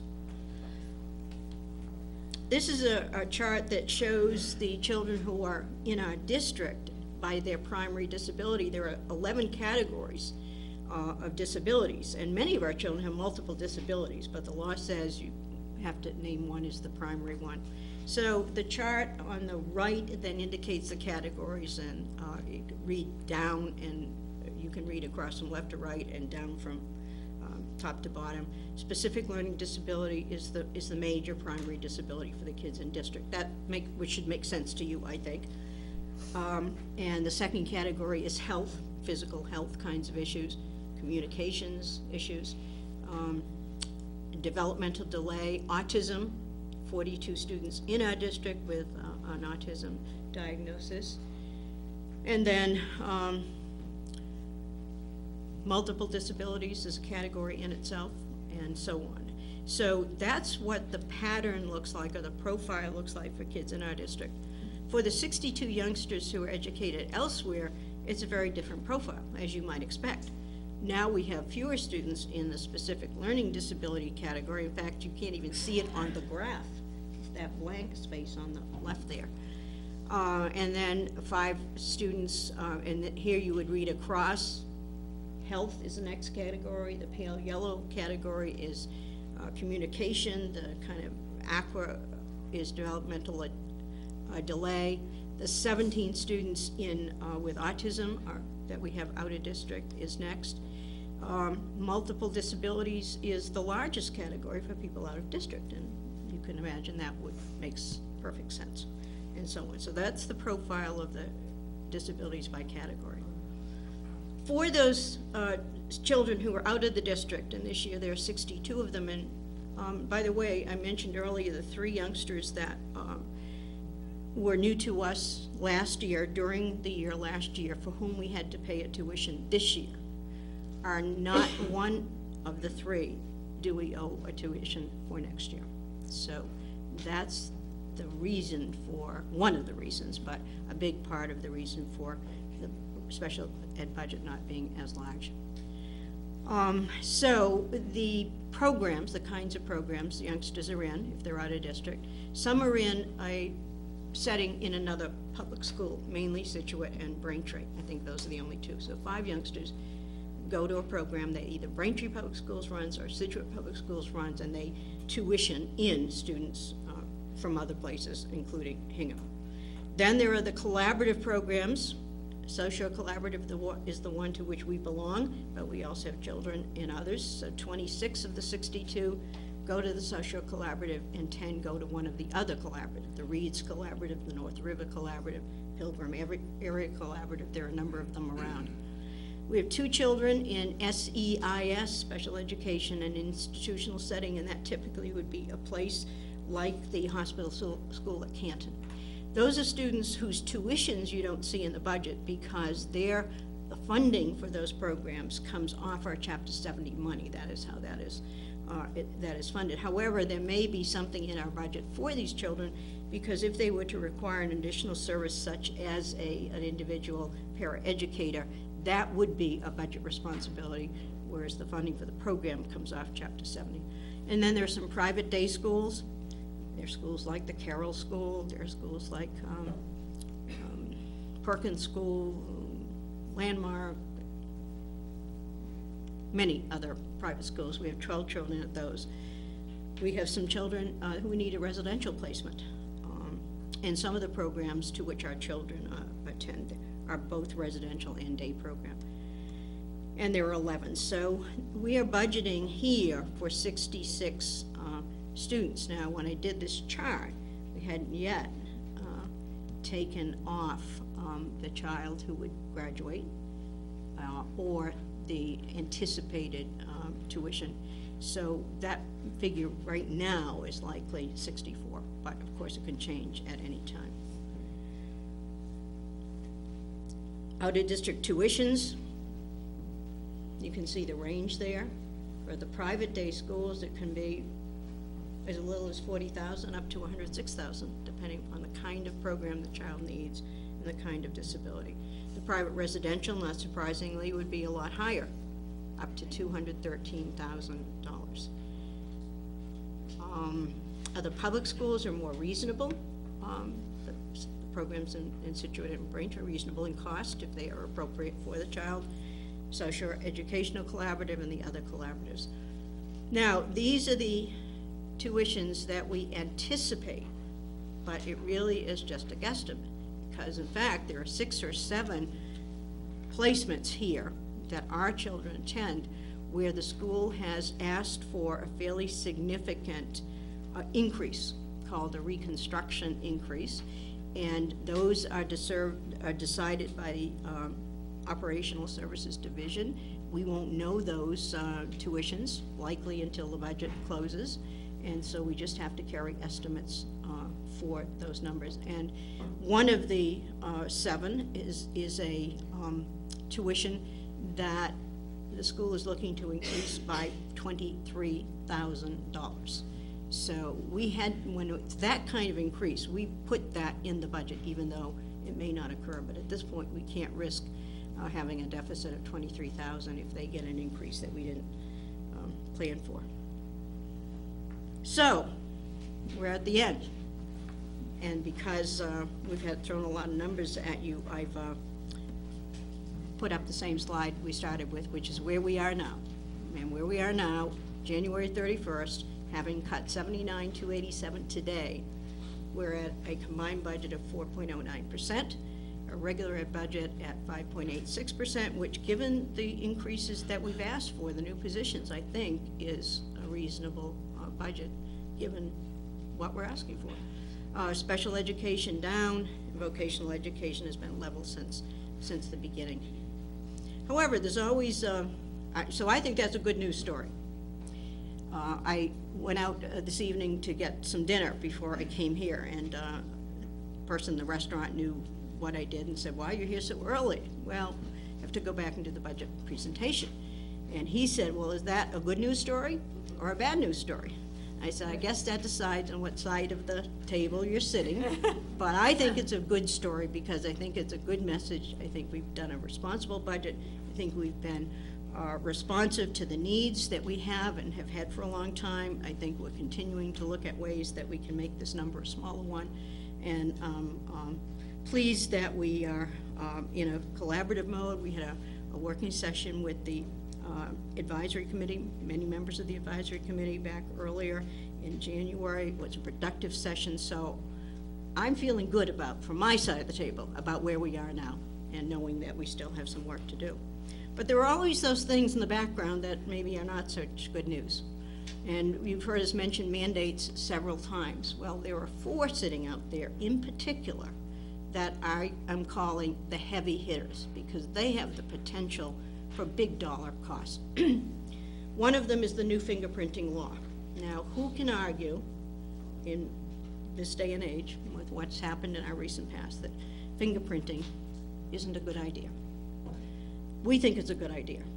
The problem is in Massachusetts, the law has been enacted and signed by the governor with not real clarity about who's responsible for the cost for the individual fingerprinting, with nothing in place so far as to how the process can work, and with a mandate that says for your new teachers, it goes into effect in September. So the potential there for chaos in terms of the hiring process and the disagreements that will ultimately occur over who's responsible for the funding are significant.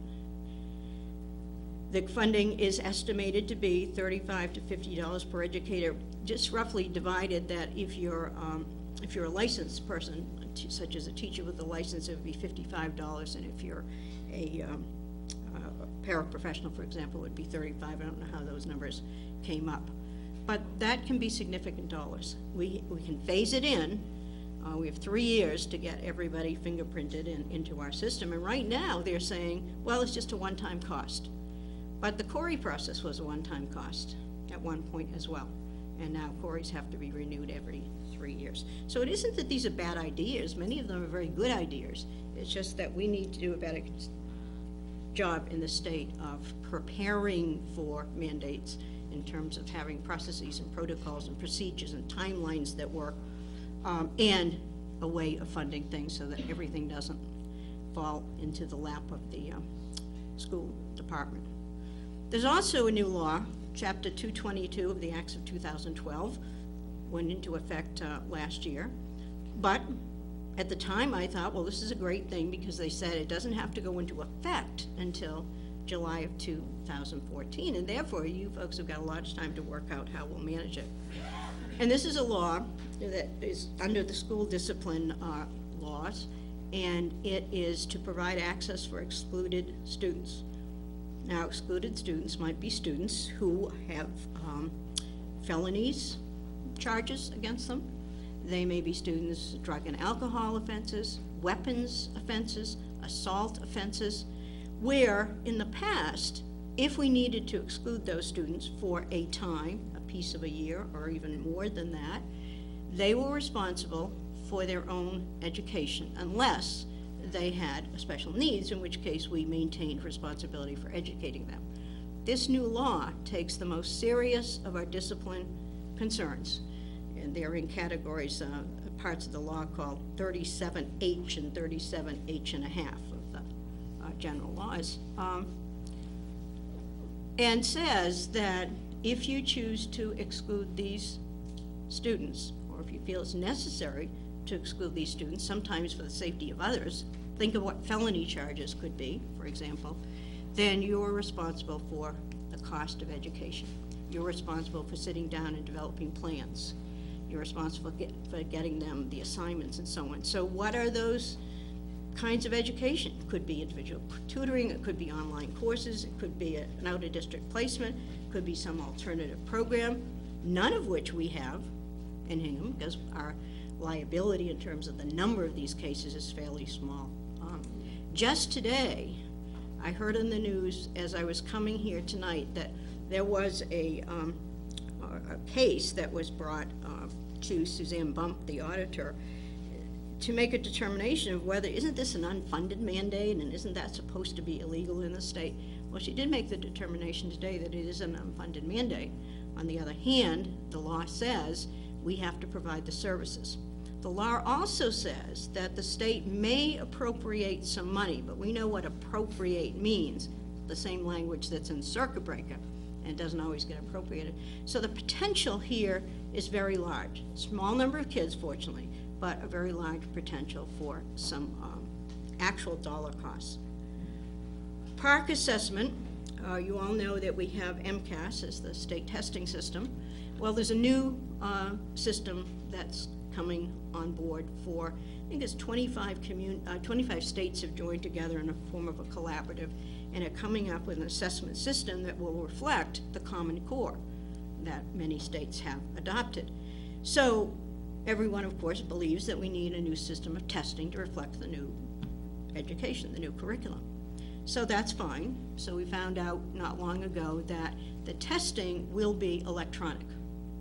And then, about 2 weeks ago, we got the information in print of what kinds of technology one has to have in order to conduct this testing.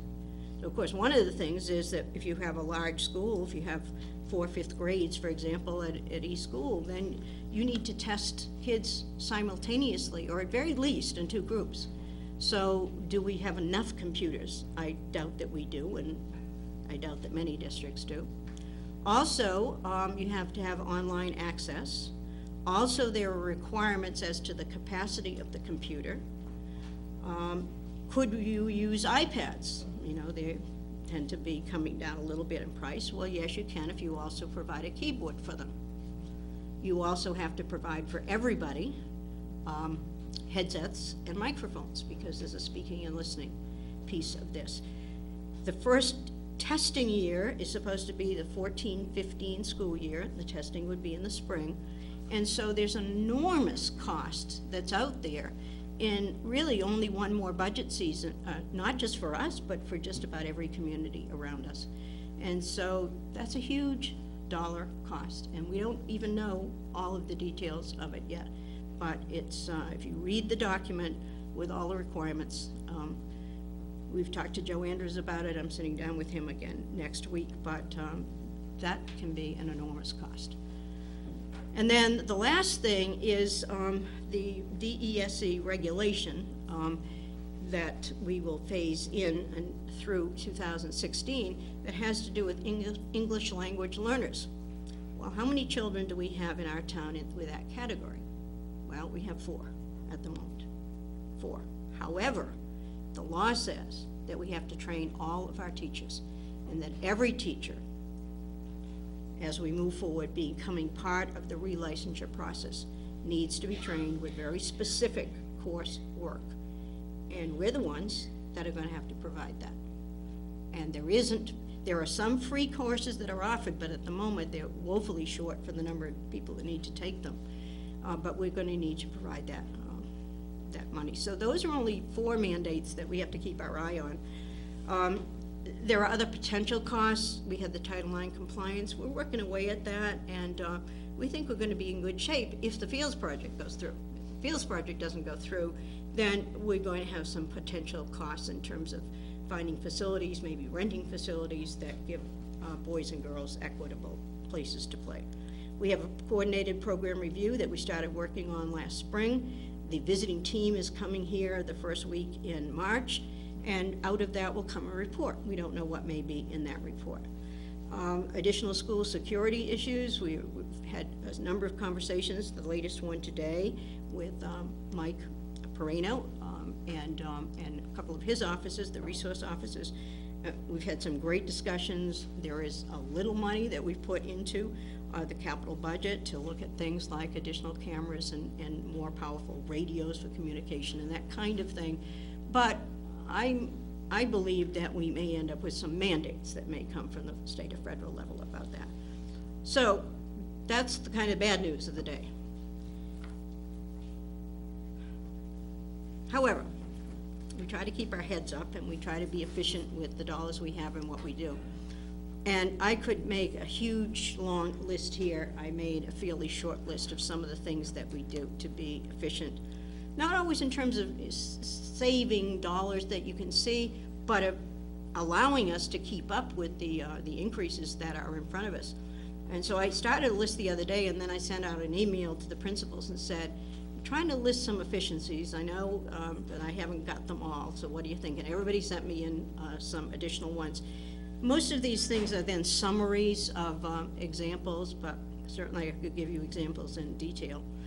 I mentioned the lease versus purchase of copiers and the potential there for savings and maintenance costs and less downtime. If there's anything that makes elementary teachers particularly upset, it's when they come in the morning and the copier is not working. So we have more reliable service and savings and maintenance.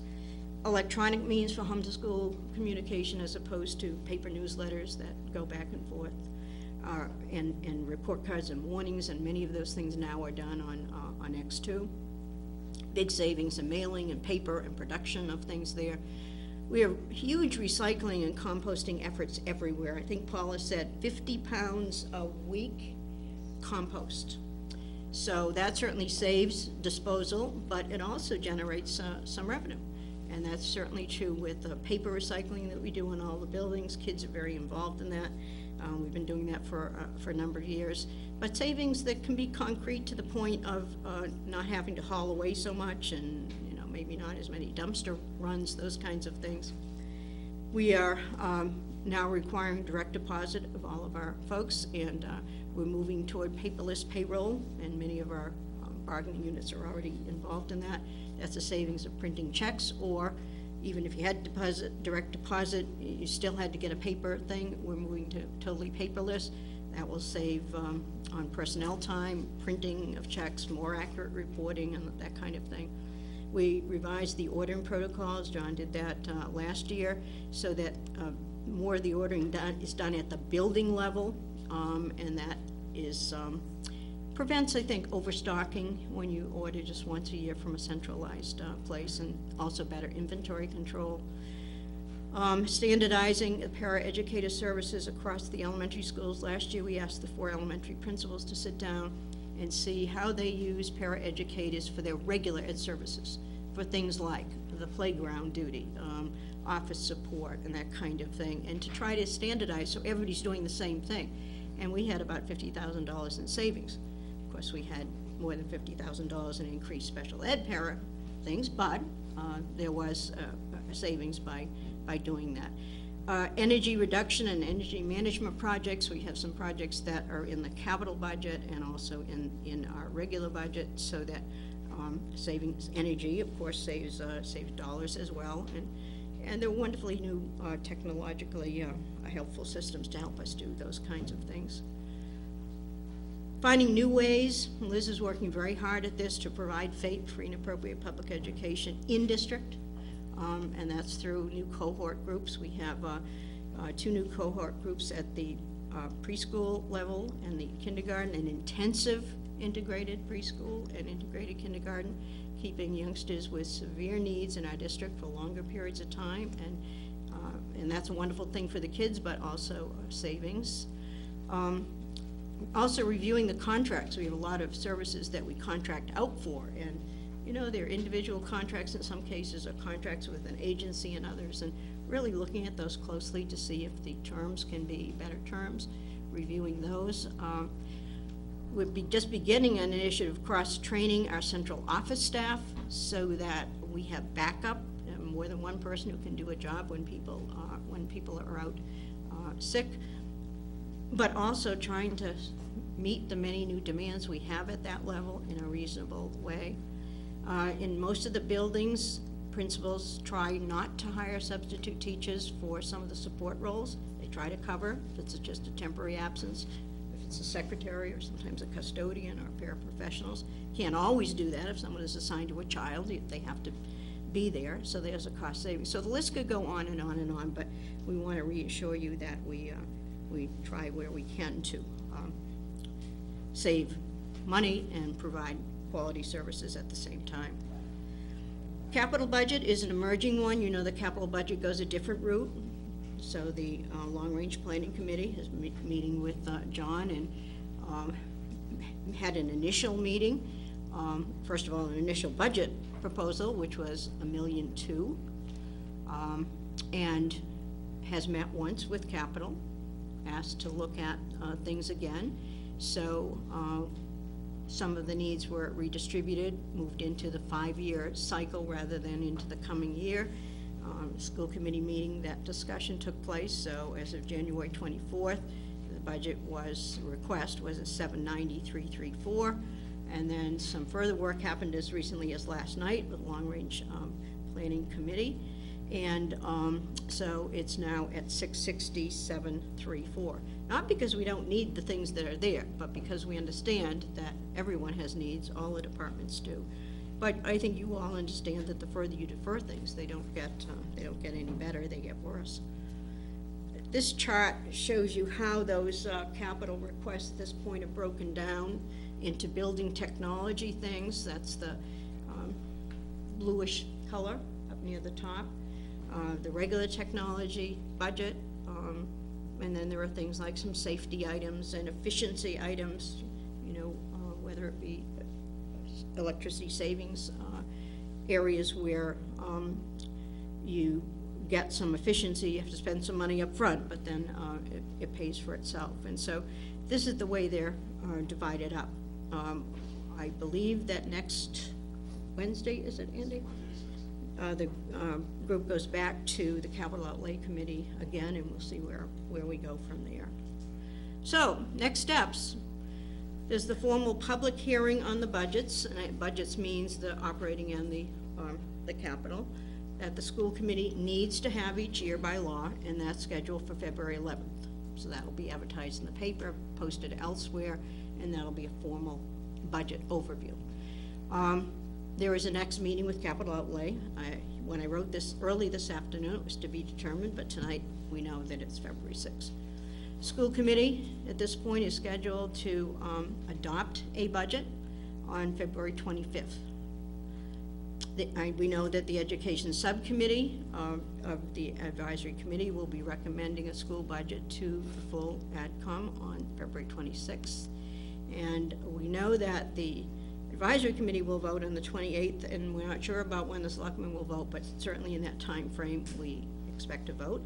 And ultimately, of course, the town meeting will vote on all town budgets on April 26th, and yay, that's the end. So if somebody would get the lights, we'd be happy to respond to questions. School committee members are here. John Ferris, Ellen Keene, and Liz. If you have questions for them, but we would be happy to respond to your questions. This presentation will be up on the website tomorrow along with the others, so if anyone wants to go back and review things, that's possible to do. Thank you very much, Dr. Gallo, for that thorough, as usual, report.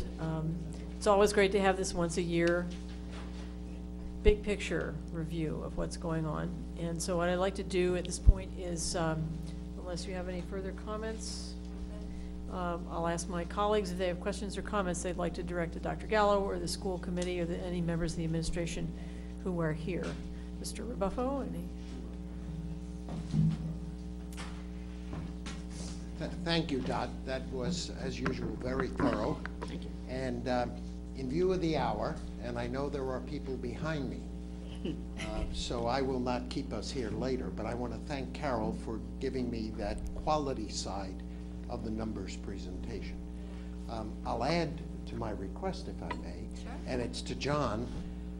I get a lot of questions from citizens about what schools do our children go to when they leave Hingham. And when you look at the numbers that you put out tonight, where in 1999, 76% of our students went to college, and last year it was 89%. I think that's a good story.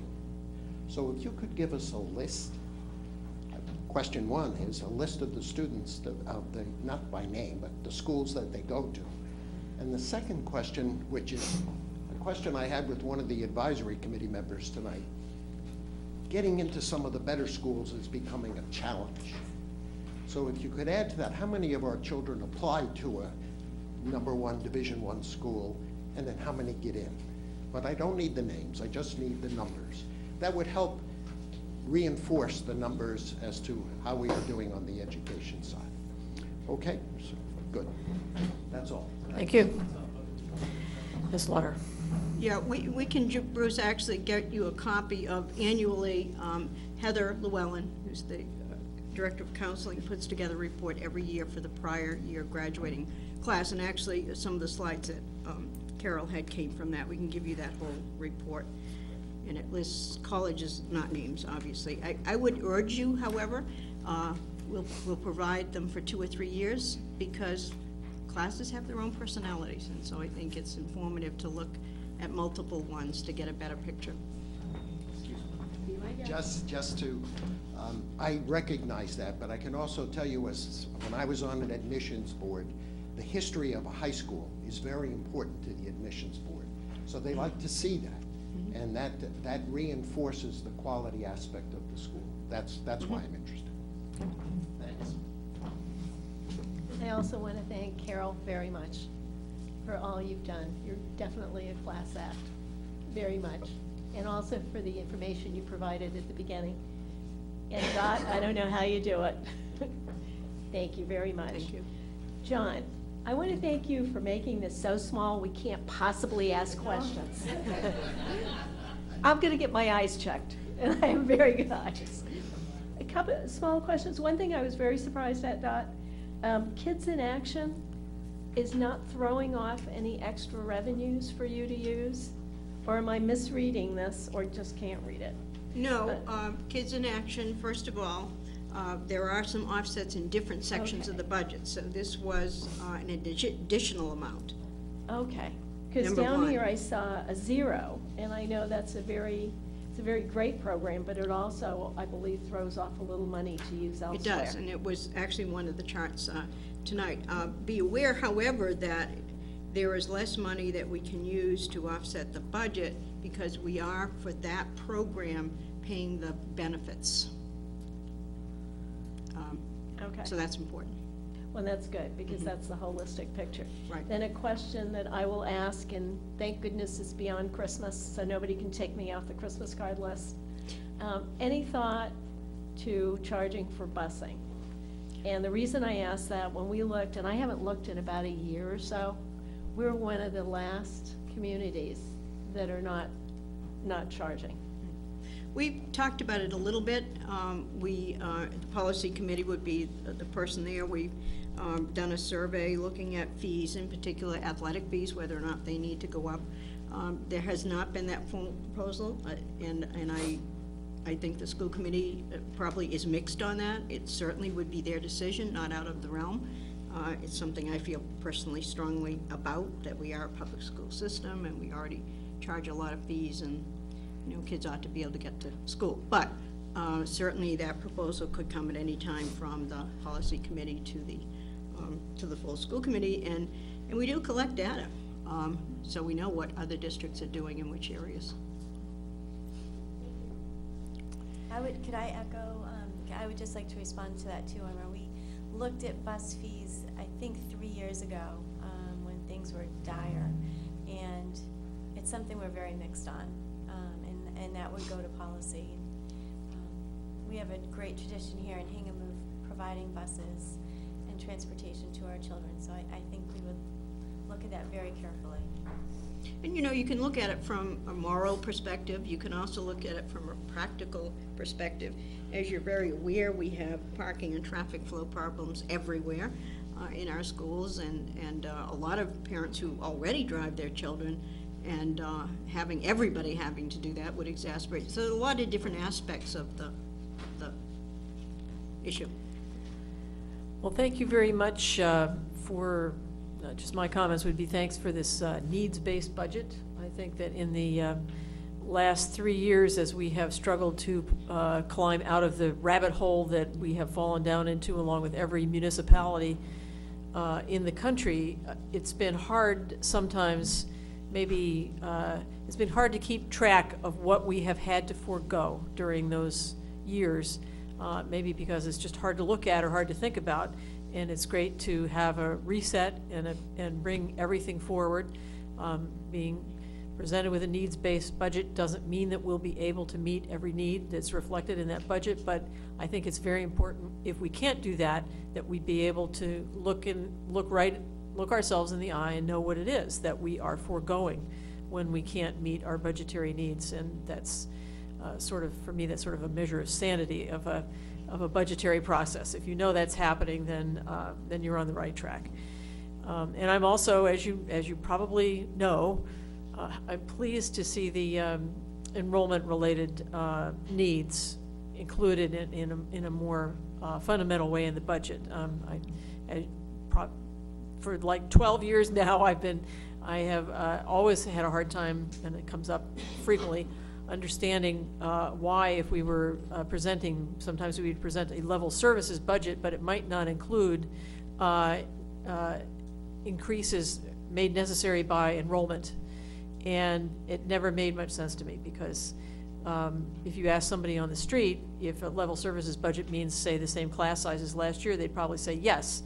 But if you present a budget that is, you know, doesn't reflect that, I think it gives the wrong impression. So I really appreciated the way the different kinds of needs were brought. I understand that it was hard to categorize all those needs, but it really helped me appreciate all the different types of needs and get a fuller picture of what they are. So I appreciate that. And so I'll just turn it over to the advisory committee. All right, my turn. So this is our second time this year on TV, but the first time I think you'll probably actually hear us. You probably saw us last week on TV, and tonight maybe you'll see and hear us. Dr. Gallo, thanks. Carol, thanks. School department and school committee, thank you for that comprehensive presentation. You know, it's important for us, I think, as Laura said, to take a step back and to get a glimpse into your day-to-day world, albeit on paper. And I think that's really important as we consider now the allocation of resources during the budget process. And I'd just like to take another minute and reiterate one of the last slides, which is the process itself. It's a very long and open and public process. I can assure you that the advisory committee and the advisory committee liaisons are very involved in that process. We will receive regular communications going forward from our liaison group. And as Dr. Gallo said, the advisory committee intends to hear the school committee budget. The school committee will go through its own public process and vote a budget. That school committee budget will come to us on February 26th. And we intend to vote all budgets, town budgets, capital outlay, and the school budget on February 28th. And we encourage you to join us. And now, without further ado, if there are questions from members of the advisory committee, I'd ask you to come up to the microphone and address your questions. Lizzie? Last year, you added 2 early elementary school teachers. And I'm well aware that the jump from kindergarten to first grade is increasing, yet the overall number is decreasing still. This year you've put in for yet another early elementary school teacher. Can you assure us that sometime within the next 5 years, if those numbers continue to drop, that there won't be the comment that, well, we have these teachers now and we can move to all-day kindergarten because we've got all this staff and we have fewer students? Well, I can't assure you of much because I'm only the person who makes recommendations. I would say certainly that be careful about the total number is dropping off. The total number of students in grade 1 has begun to drop, but our total enrollment has not. So last year we did add 2 teachers, and this year we're asking for 1. And the 1 reflects the anticipation of a 23 student plus increase. So I don't think that's an unreasonable thing. But I am glad that you mentioned the all-day kindergarten, because as we move forward in thinking about things like where are we going in terms of our need for 4 schools versus 3 schools versus 5 schools and so on, the all-day kindergarten is still out there. We are one of the very few communities that does not offer a full-day kindergarten. Now, many of those are parent-funded, but we have not had even the willingness for some people to engage in the conversation about that kind of a kindergarten. I don't think we can ignore that discussion forever.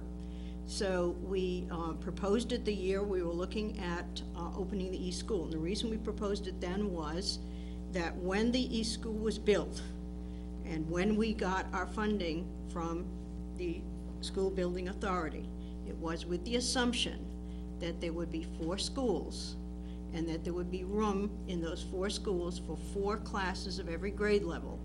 And that would include 4 classes of kindergarten, full-day kindergarten, likely to be in our future.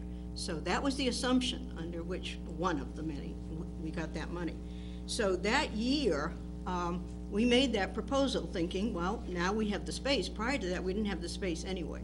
So very early in that budget process, as you recall, that was pulled out because there was a lot of discussion about how can we even think about opening a new school if we're also going to have this other program out there. As soon as that school opened, of course, we ended this really serious financial period of decline, and we're now moving out of that.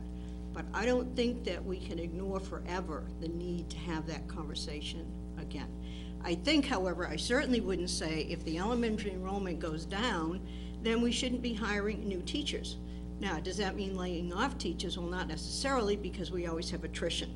So I wouldn't say that we would ever add kindergarten just because we had people that might not have jobs in every grade level. I think that just isn't the way that we function. But it is a discussion that we have to have as we look at what's happening with the elementary enrollment and where we are going overall. I think that, again, on the school committee, we haven't had the discussion in a number of years. We have a lot of new people, so I don't really know where the school committee as a whole feels on that. I know that there's some people who feel very strongly about having a full-day kindergarten that's free. And I think there's some other people that might entertain one with fees, and perhaps there's somebody that wouldn't entertain one at all. But the conversation has to happen, because we are way behind the curve in terms of that. The state right now is pushing hard on early education, even preschool education. They're offering some pretty nifty incentives now for people to offer pre-K education to students beyond those that have special needs. So it's a conversation that's going to be coming at some point. Other questions from the advisory committee? Dad, I had one quick question on the slide for out-of-district tuitions. Is that inclusive of transportation costs? No, that's a good point. It does not include transportation. It's the tuition only, and transportation would be totally outside of that. We get reimbursement for the tuitions, roughly for those that are above 39,000, 4 times the foundation, in that neighborhood. And then we get a reimbursement, or supposed to get a reimbursement of 3/4 of the rest. Above that, there is zero reimbursement for the transportation. Thank you. So our special ed transportation budget is about $500,000. Yeah, and some of that we do our own drivers. We have 7 vans, and yeah, and then we have some out of district. We bid out. Some of those things are on our own, and North River Collaborative runs a little collaborative program as well, but there is zero reimbursement for transportation. All set, advisory committee? Okay, thank you very much. Is there anybody else who would like to make a comment or ask a question before we move on? No? Well, thank you very much. I'd like to thank all of the staff who worked so hard to produce this budget for our consideration, and we will take it very seriously, and we appreciate your time and attention. Thank you very much. Yeah, I'll entertain a motion to adjourn. Board of Selectmen, all in favor? Aye. I'll take a motion. Move to adjourn. Second. Thank you, Dennis. All in favor? I'd entertain a motion to adjourn. Tom Piles? I have a motion. Is there a second? All those in favor? All right, thank you very much.